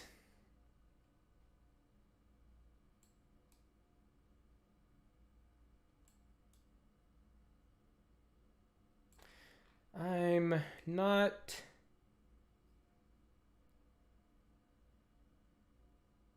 So I do think that the low F tone hole is going to need to be rotated inwards to, or rolled inwards to the middle of the boot section.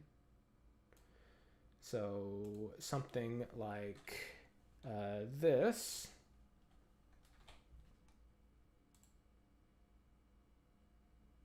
Okay.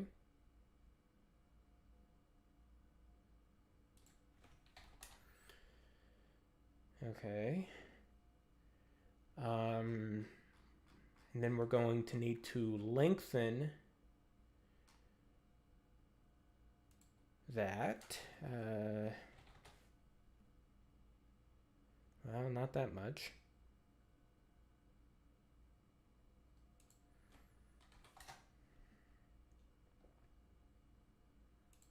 And that actually might not be that far off from what we want eventually.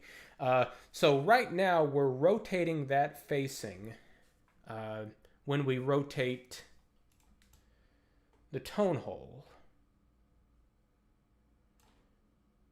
But so all of those automatic facings I made overall saved us a lot of trouble, but on this one we're actually going to need to redefine it based upon the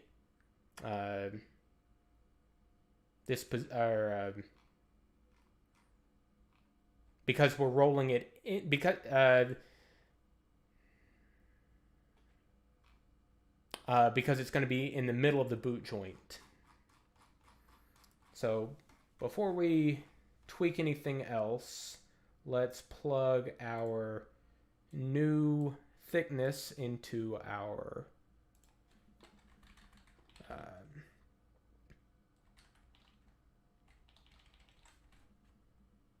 spreadsheet. So instead of 5.2 millimeters, it's going to be 9 millimeters. And we can bump up the radius to 4 millimeters and move it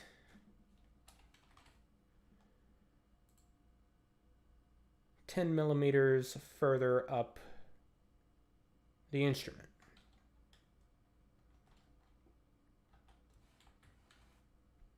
Or 11. Okay. Yes. So let's do that. Our new radius is going to be 4. And our new position is going to be 913.7.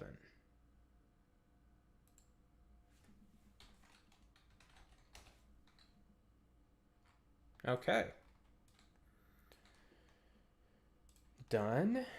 Now we're gonna suppress this facing here that's giving us some trouble.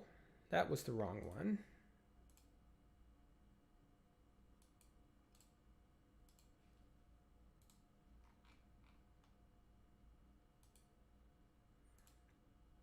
There we go.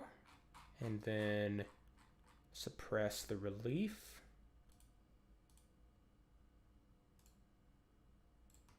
Okay.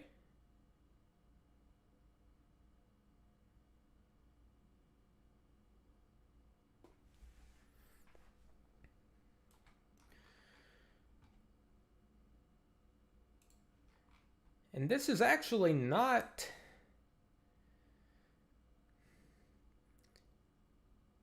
It's completely reasonable to have the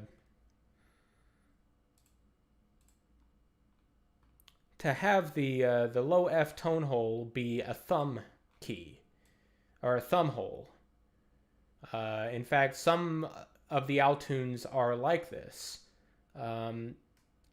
However, since the goal is to build a instrument that might be able to be used professionally, I think we're gonna want a pad, because we want to be able to sliding between two keys, like from the low E key to the B flat key, is a little bit awkward, but sliding from a thumb hole to a key is very awkward.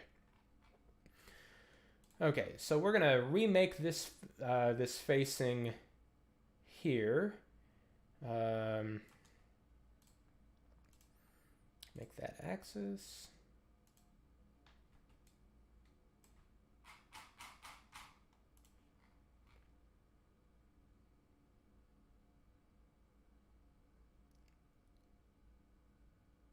Okay.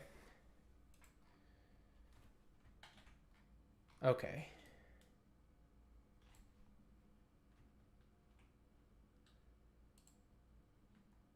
Okay, so I've created... Actually, delete that.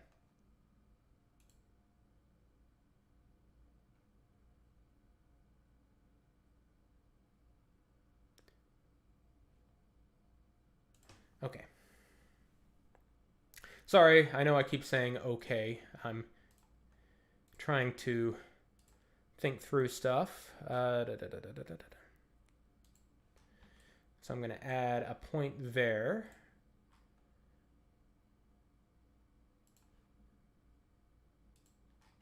So now I'm going to add this work plane here.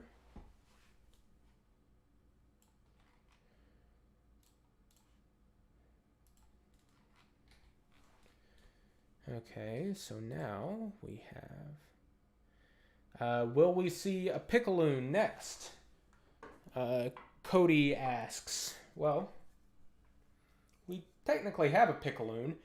The question isn't, do we have a pickaloon? The question is, am I ever going to return to it to make it in tune? I mean, it's actually not terribly in tune. We used it... my wife actually played pickaloon for some of the Unmut festivities, but I'm not... I'm not at all convinced that a pickaloon is an instrument that has potential beyond the novelty.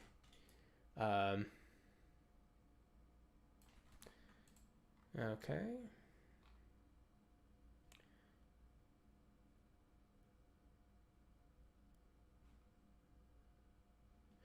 Yes, Cody. If you look at if you search for Unmut, OON. You can see some videos Brett and I made where we show off the full bassoon family from uh, the common instruments to the uncommon but reasonable instruments to the brand new but reasonable instruments to the brand new but absolutely nobody would ever want that instrument. Like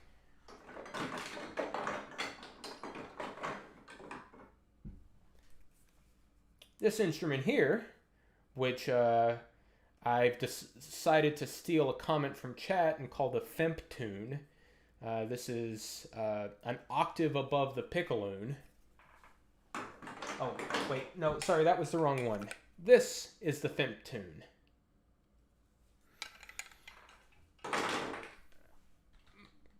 But those are pure novelty.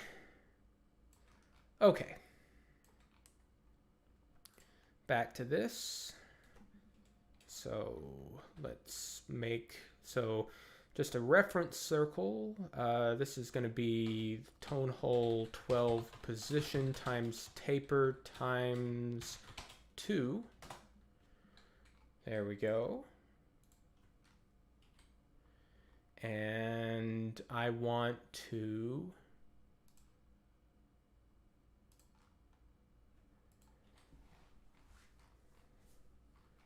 make this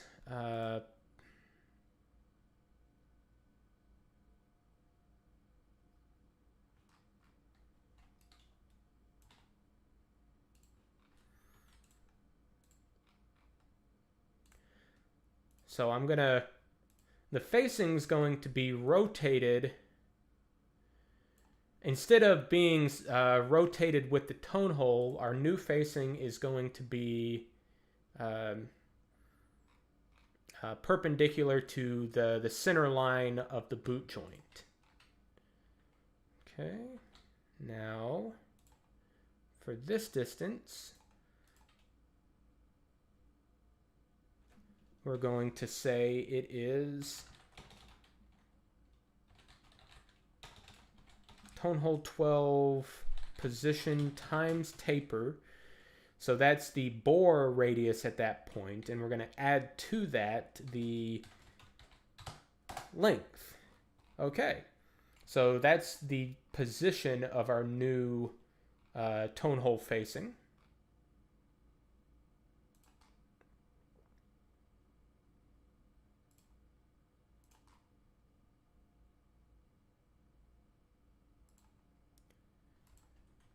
So it should look something like that. Now, because this one is at such a weird angle, so for the other facings, I set those at the radius plus the rim, but that's actually going to be a little too small here. So I'm going to say plus the rim times 3 and see what that looks like. Now our facing angle of 8 degrees.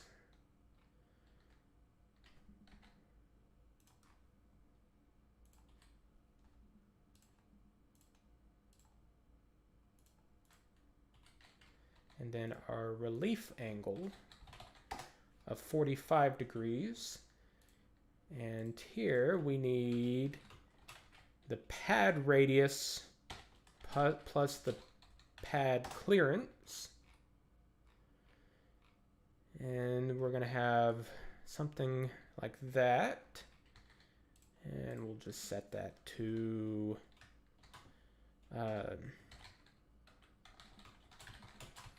just a suitably large dimension that's not actually going to cause any problems. And then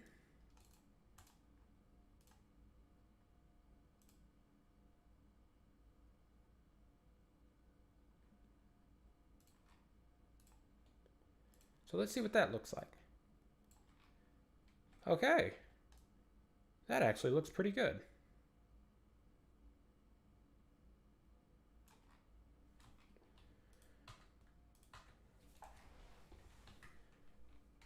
Yeah.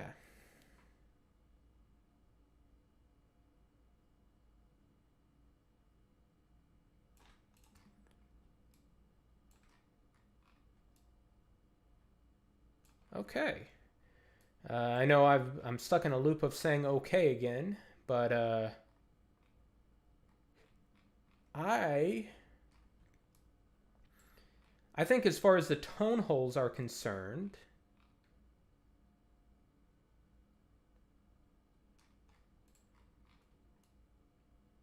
I think this is what we're going to go with for the first intonation test. Yeah. Okay. So, next up, we need to create our tenons. So, the wing joint and long joint will have tenons that extend into the boot joint.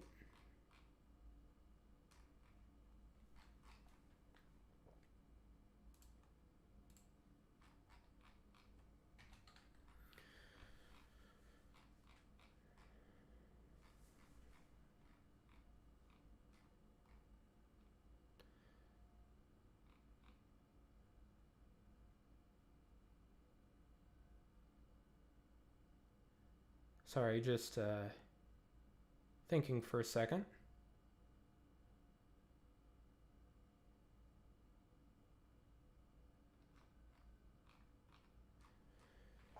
Uh, okay.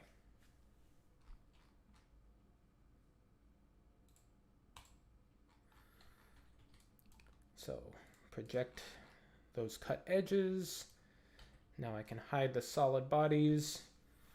And so what we're actually...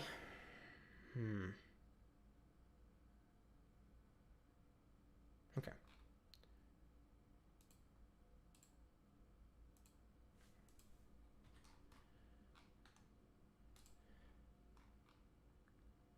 So the first thing I want to do is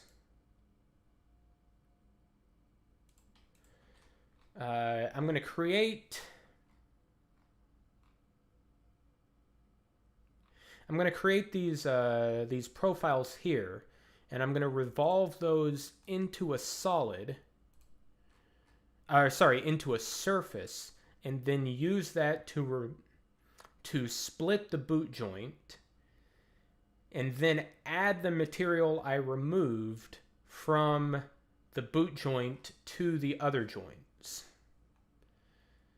Okay.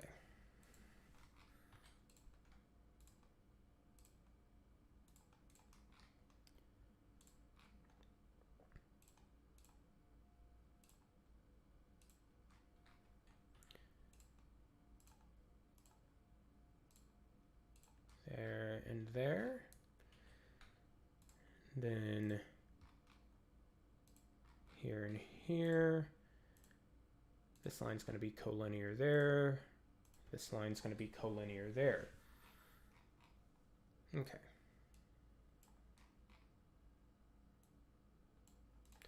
And here I'm just going to set this to be a suitably large diameter, or distance, like 100. No, that is actually, no, I do not want to do that at all.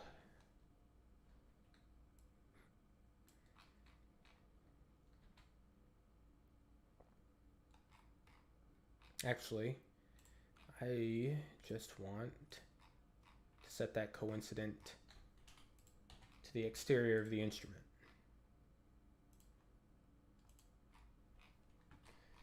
Okay, so I'm going to define a new parameter and say tenon length and set that to be 22 millimeters for now.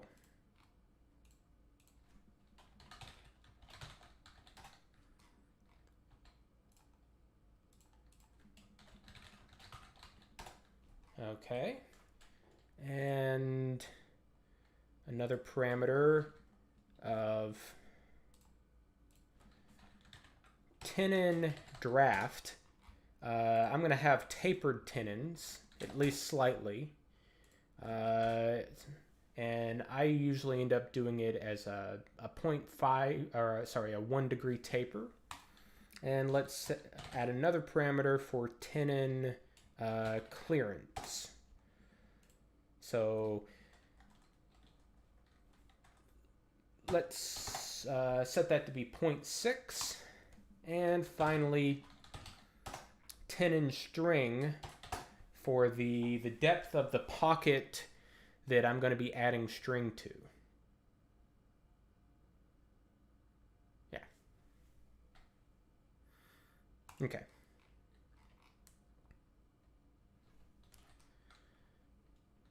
So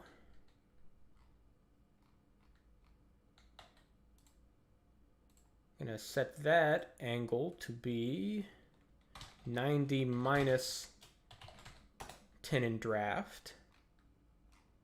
And then set this angle to be 90 minus tenon draft. So those are both 89 degree angles.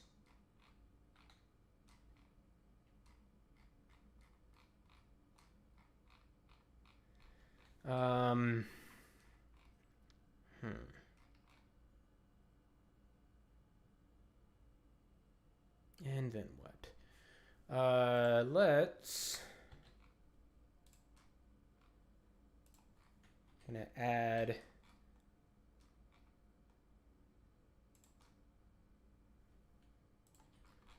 this line over here. Make it parallel. And go ahead and make it a construction line.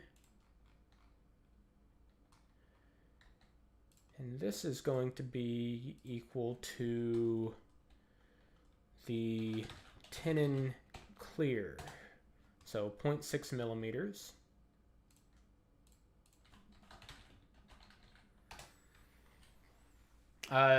This is because, you know, the two halves of the tenon can't be literally the same size, or, you know,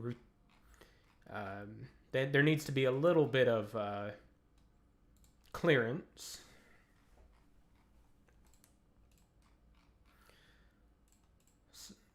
So now it's just a matter of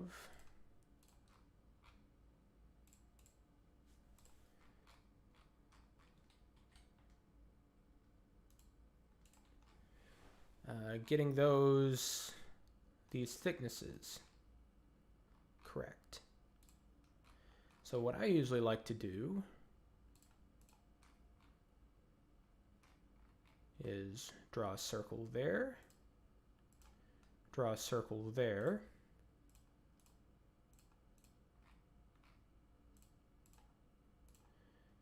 make all of that tangent, then make them construction lines, and then set those to be equal to one another. So this way, the smallest part of one tenon is the same thickness as the smallest part of the other tenon. Now, on a traditional bassoon, you wouldn't really do it this way. In fact, hold on. I need to... There.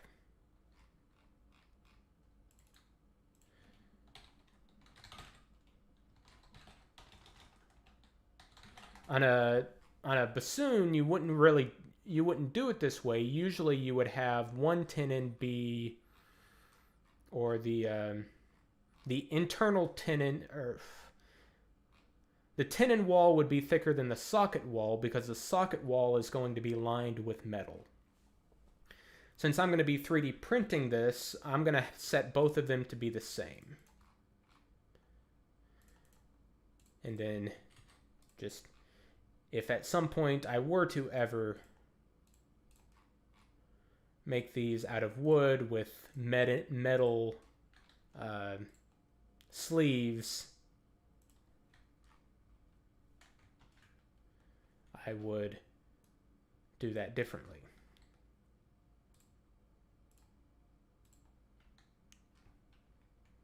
What is going on here? Oh, okay, I see.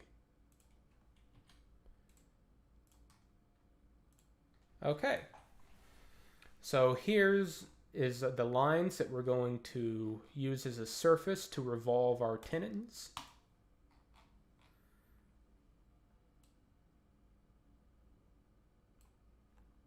And I'm going to go ahead and create a second sketch while I'm here.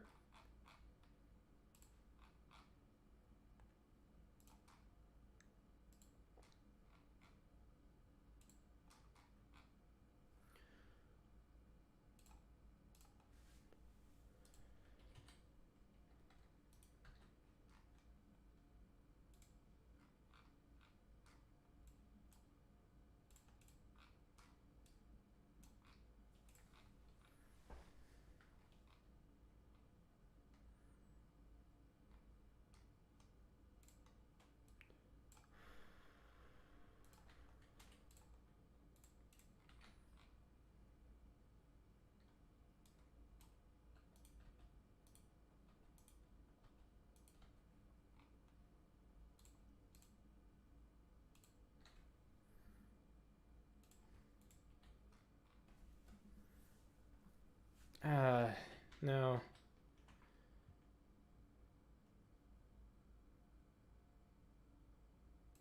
Okay. I'm going to do that later.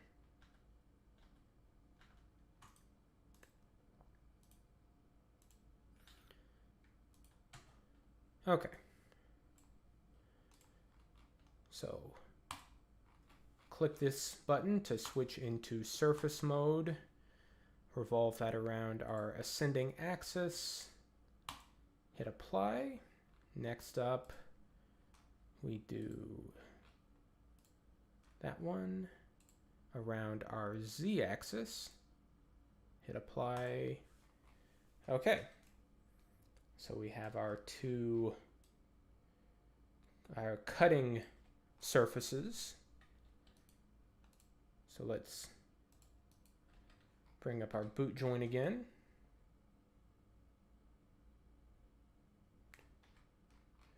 And we are going to use that and that.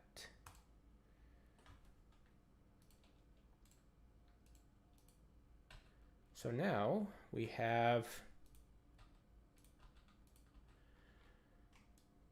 our boot joint has sockets, finally.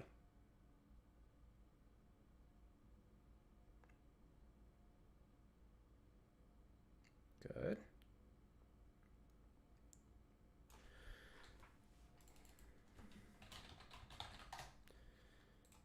Okay, so now we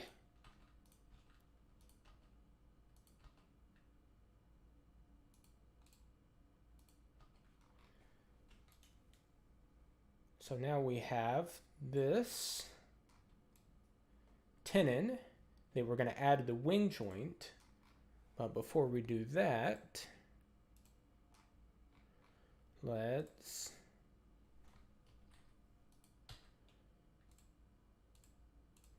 project our cut edges. And now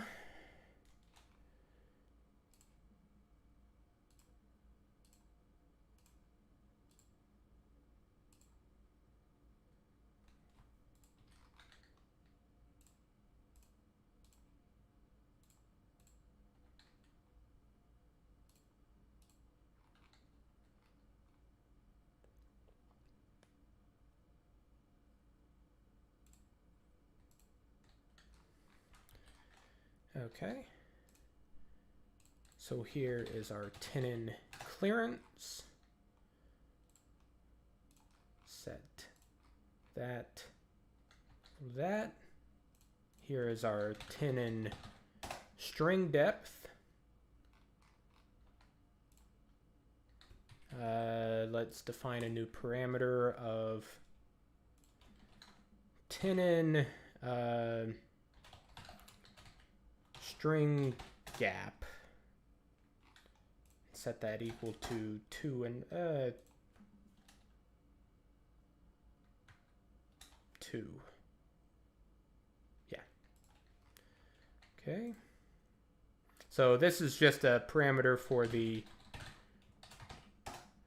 portion that doesn't have, the portion of the tenon that won't have string or cork on it.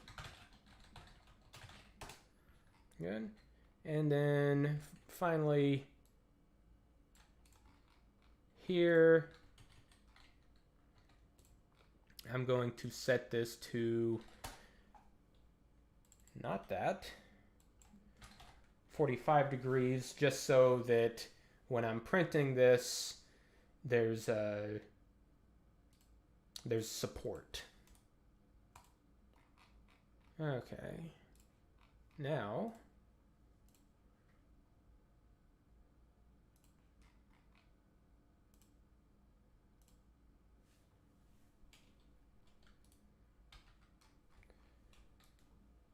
there we go. And just combine those two. And we have a wing joint with tenon. Do the same thing for the long joint. Don't need that.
More parallel constraints and collinear constraints.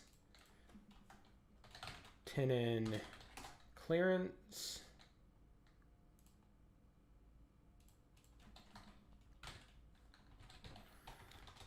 Tenon string gap.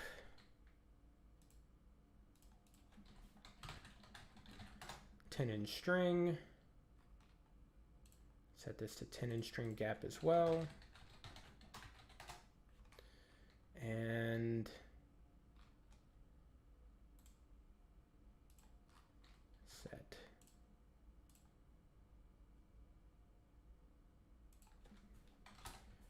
Okay.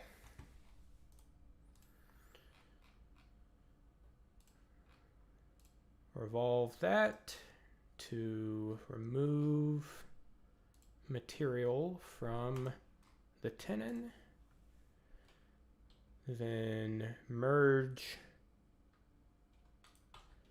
the tenon with that. And we have our long joint tenon. Okay. So, actually, no, I don't want to change the name of that yet.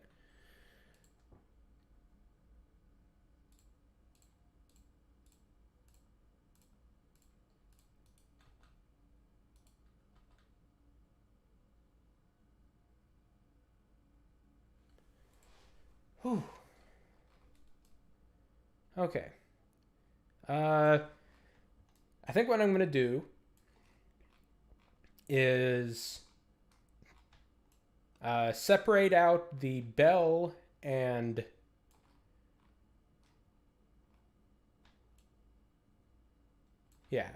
separate out the bell and the long joint, and then end the stream for today, and then come back on another day and do the final preparations for 3D printing. Yeah, okay.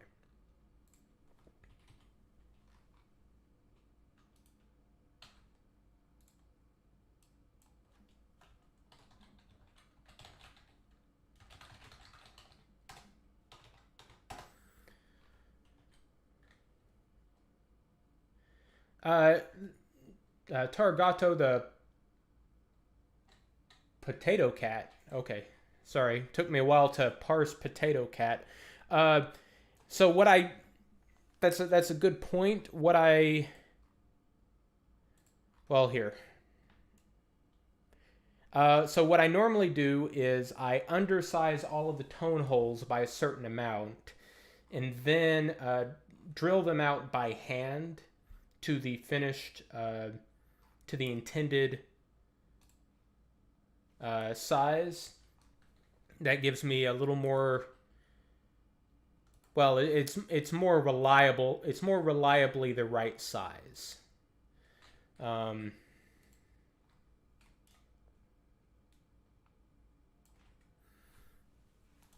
and I'll show you how I do that at the end.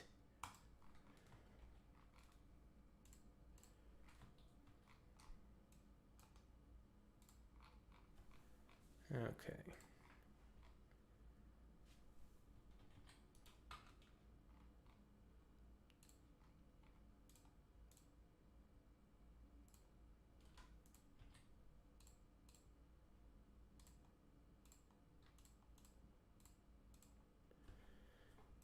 Let's send axis.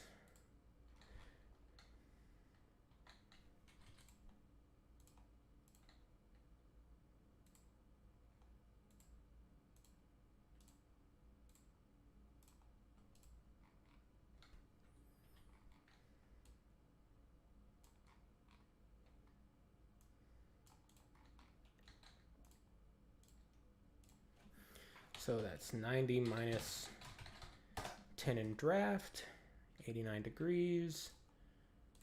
Then set that equal to 10 in length. And this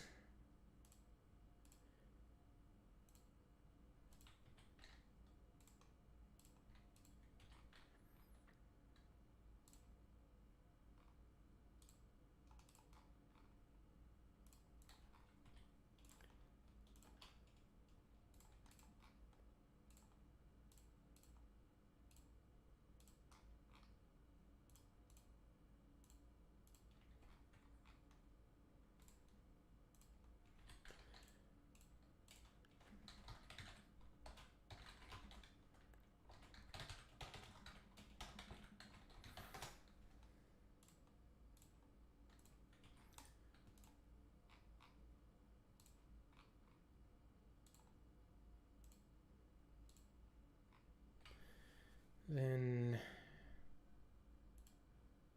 there we go. Actually, edit that sketch real quick.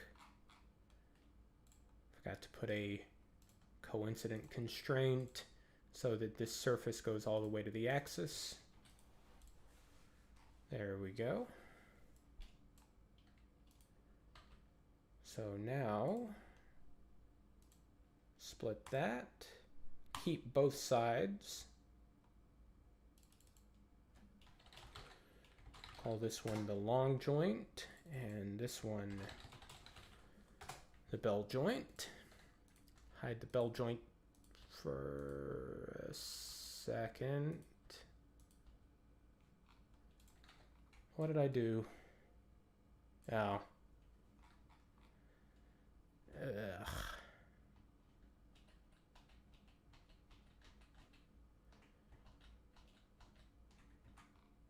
Yeah.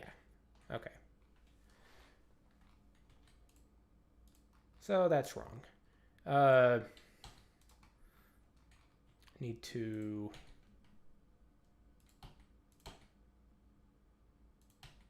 almost start over entirely.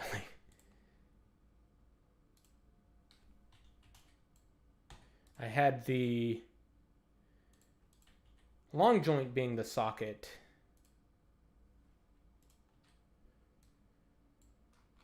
instead of the bell joint.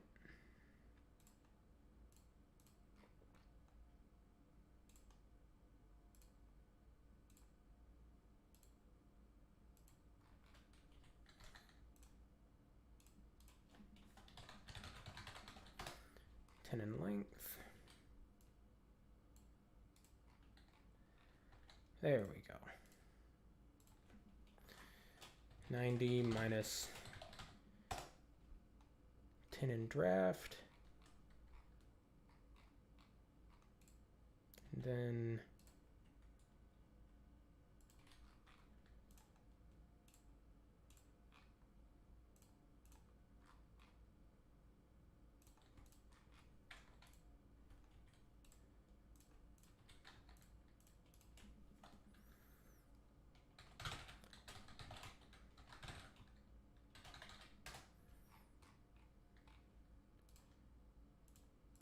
now for these circles.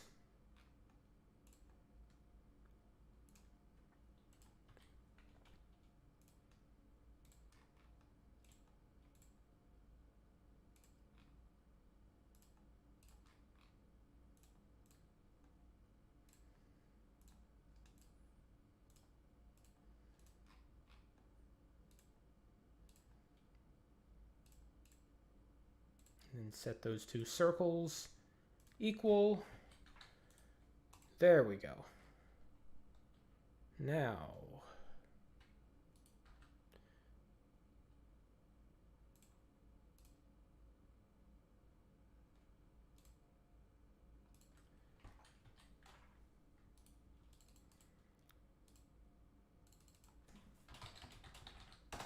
bell joint,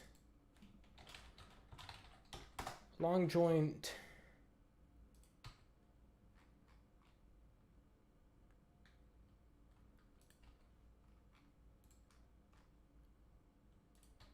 so now all we need to do is add the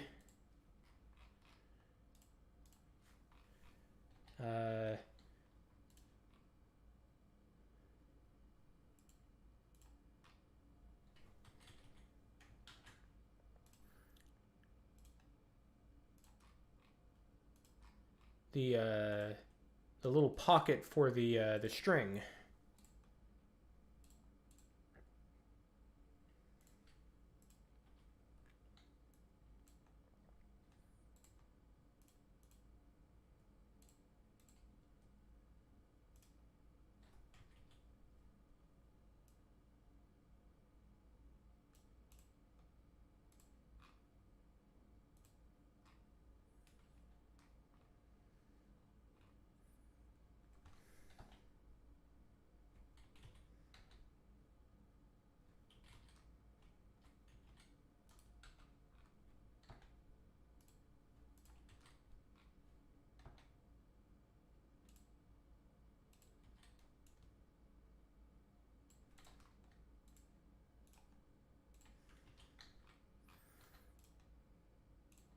Okay. Tenon string gap.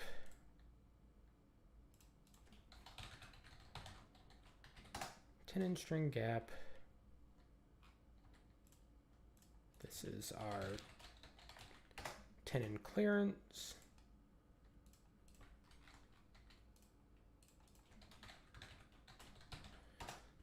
Tenon string, yeah. And then there we go. Revolve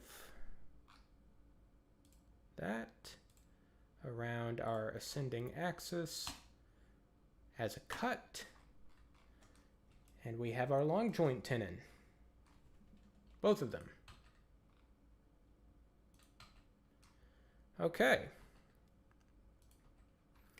So now we have our bell joint, our long joint, boot joint, and wing joint. Add a little fillet on the end of boot joint just to make it look prettier. And we have a pretty functional bassoon. So real quick, before I would actually print anything, I would go through and I'm going to thicken each of these tone holes by 0.1 millimeters. No, I normally do 0.2. Yeah. To make all of them undersized so that I can drill or ream them to finished size.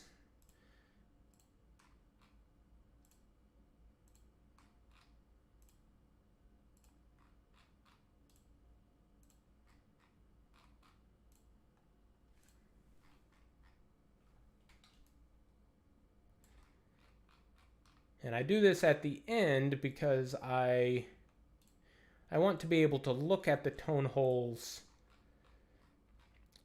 how they're actually going to be. And this is just part of the preparation for 3D printing, which is the next part and really the final part. So right now, well, okay, there's one thing we haven't even looked at yet, and that's the bocal. So we're going to need to sketch the bocal and make a socket for the bocal. We'll do that next time, though. But we also need to go in and... so a lot of these, this isn't going to be able to be printed as is. So let's take an example of the boot joint. Right now, the boot joint is, it's probably just short enough to fit on the printer. Yeah, 201 millimeters. So it's just barely short enough to be printed in one piece. But what I actually like to do is I want to print the U-bend separate. So instead, I'm going to split it again right at the U-bend.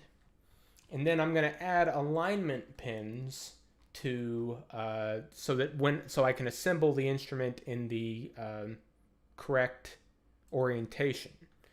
So then going to the wing joint, this is also going to be in at least two, printed in two segments. What is the length? Yeah, so the wing joint's too long to fit in the printer at all. So I'm going to find a convenient spot to split it in two.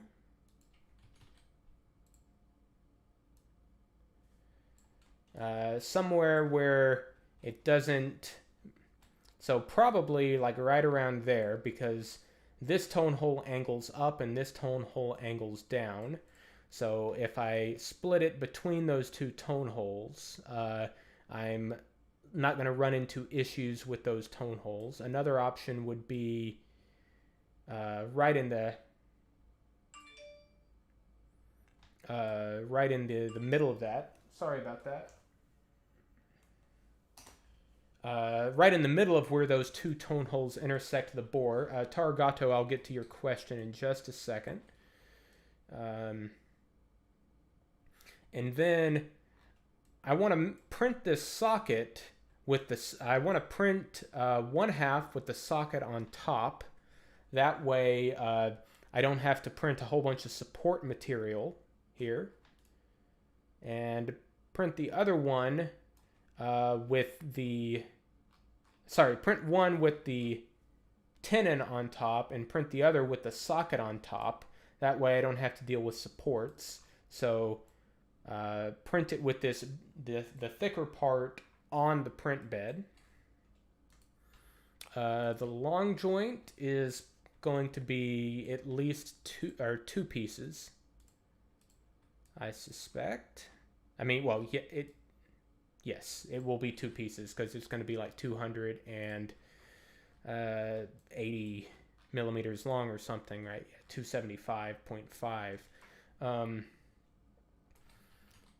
So here,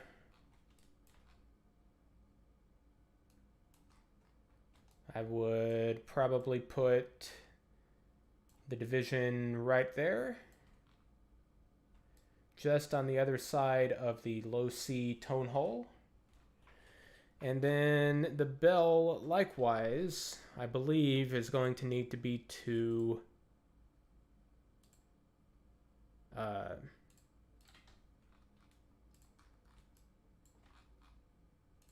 yes. Yeah, so everything except all of the joints are going to be divided in two for 3D printing. And even if they weren't long enough to need to be printed in two pieces, I probably would. For example, on the long joint, even if the long joint were short enough to be printed in one piece, I would probably split it in half so that I can print both of those tenons on the top of the print rather than the bottom of the print. Okay, so Taragato, you had a question of, isn't one of those tone holes dangerously close to the tenon socket? That is entirely possible. Let's... So there's not going to be any problems on the bell joint. The long joint is also going to be okay. Remember, this is just for the pad. And actually, since this is on the top, I might, in fact, I will go in and, so I don't, well, never mind. I take that back. Okay. So now the boot joint. Okay, so I think this is probably the one you were talking about. I don't think there's anything dangerous about it. It's a little close to the tenon or to the socket, but I don't think it's going to cause a problem because we're going to be printing this boot joint in this orientation. Yeah. So I think that'll be fine. And then finally the wing joint. And that'll be fine as well. Okay. So we are actually pretty close to having something we can print.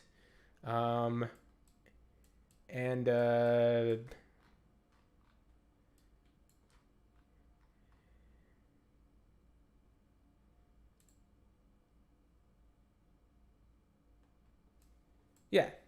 All right. So I think that's going to be the end of the stream. Thank you all for coming, and thank you all for those of you listening on the eventual VOD. We should be finishing this up pretty soon. I think probably in the next stream we can get everything divided up and sliced for 3D printing. Actually, this might be an interesting view. We can do the wireframe so we can see the interior of the instrument.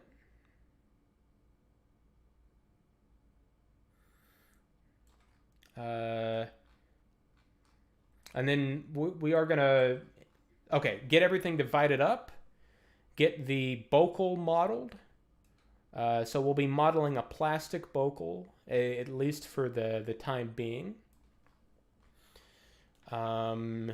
And prepared for 3D printing and sliced up. Anyway, thank you all for coming, and have a great day.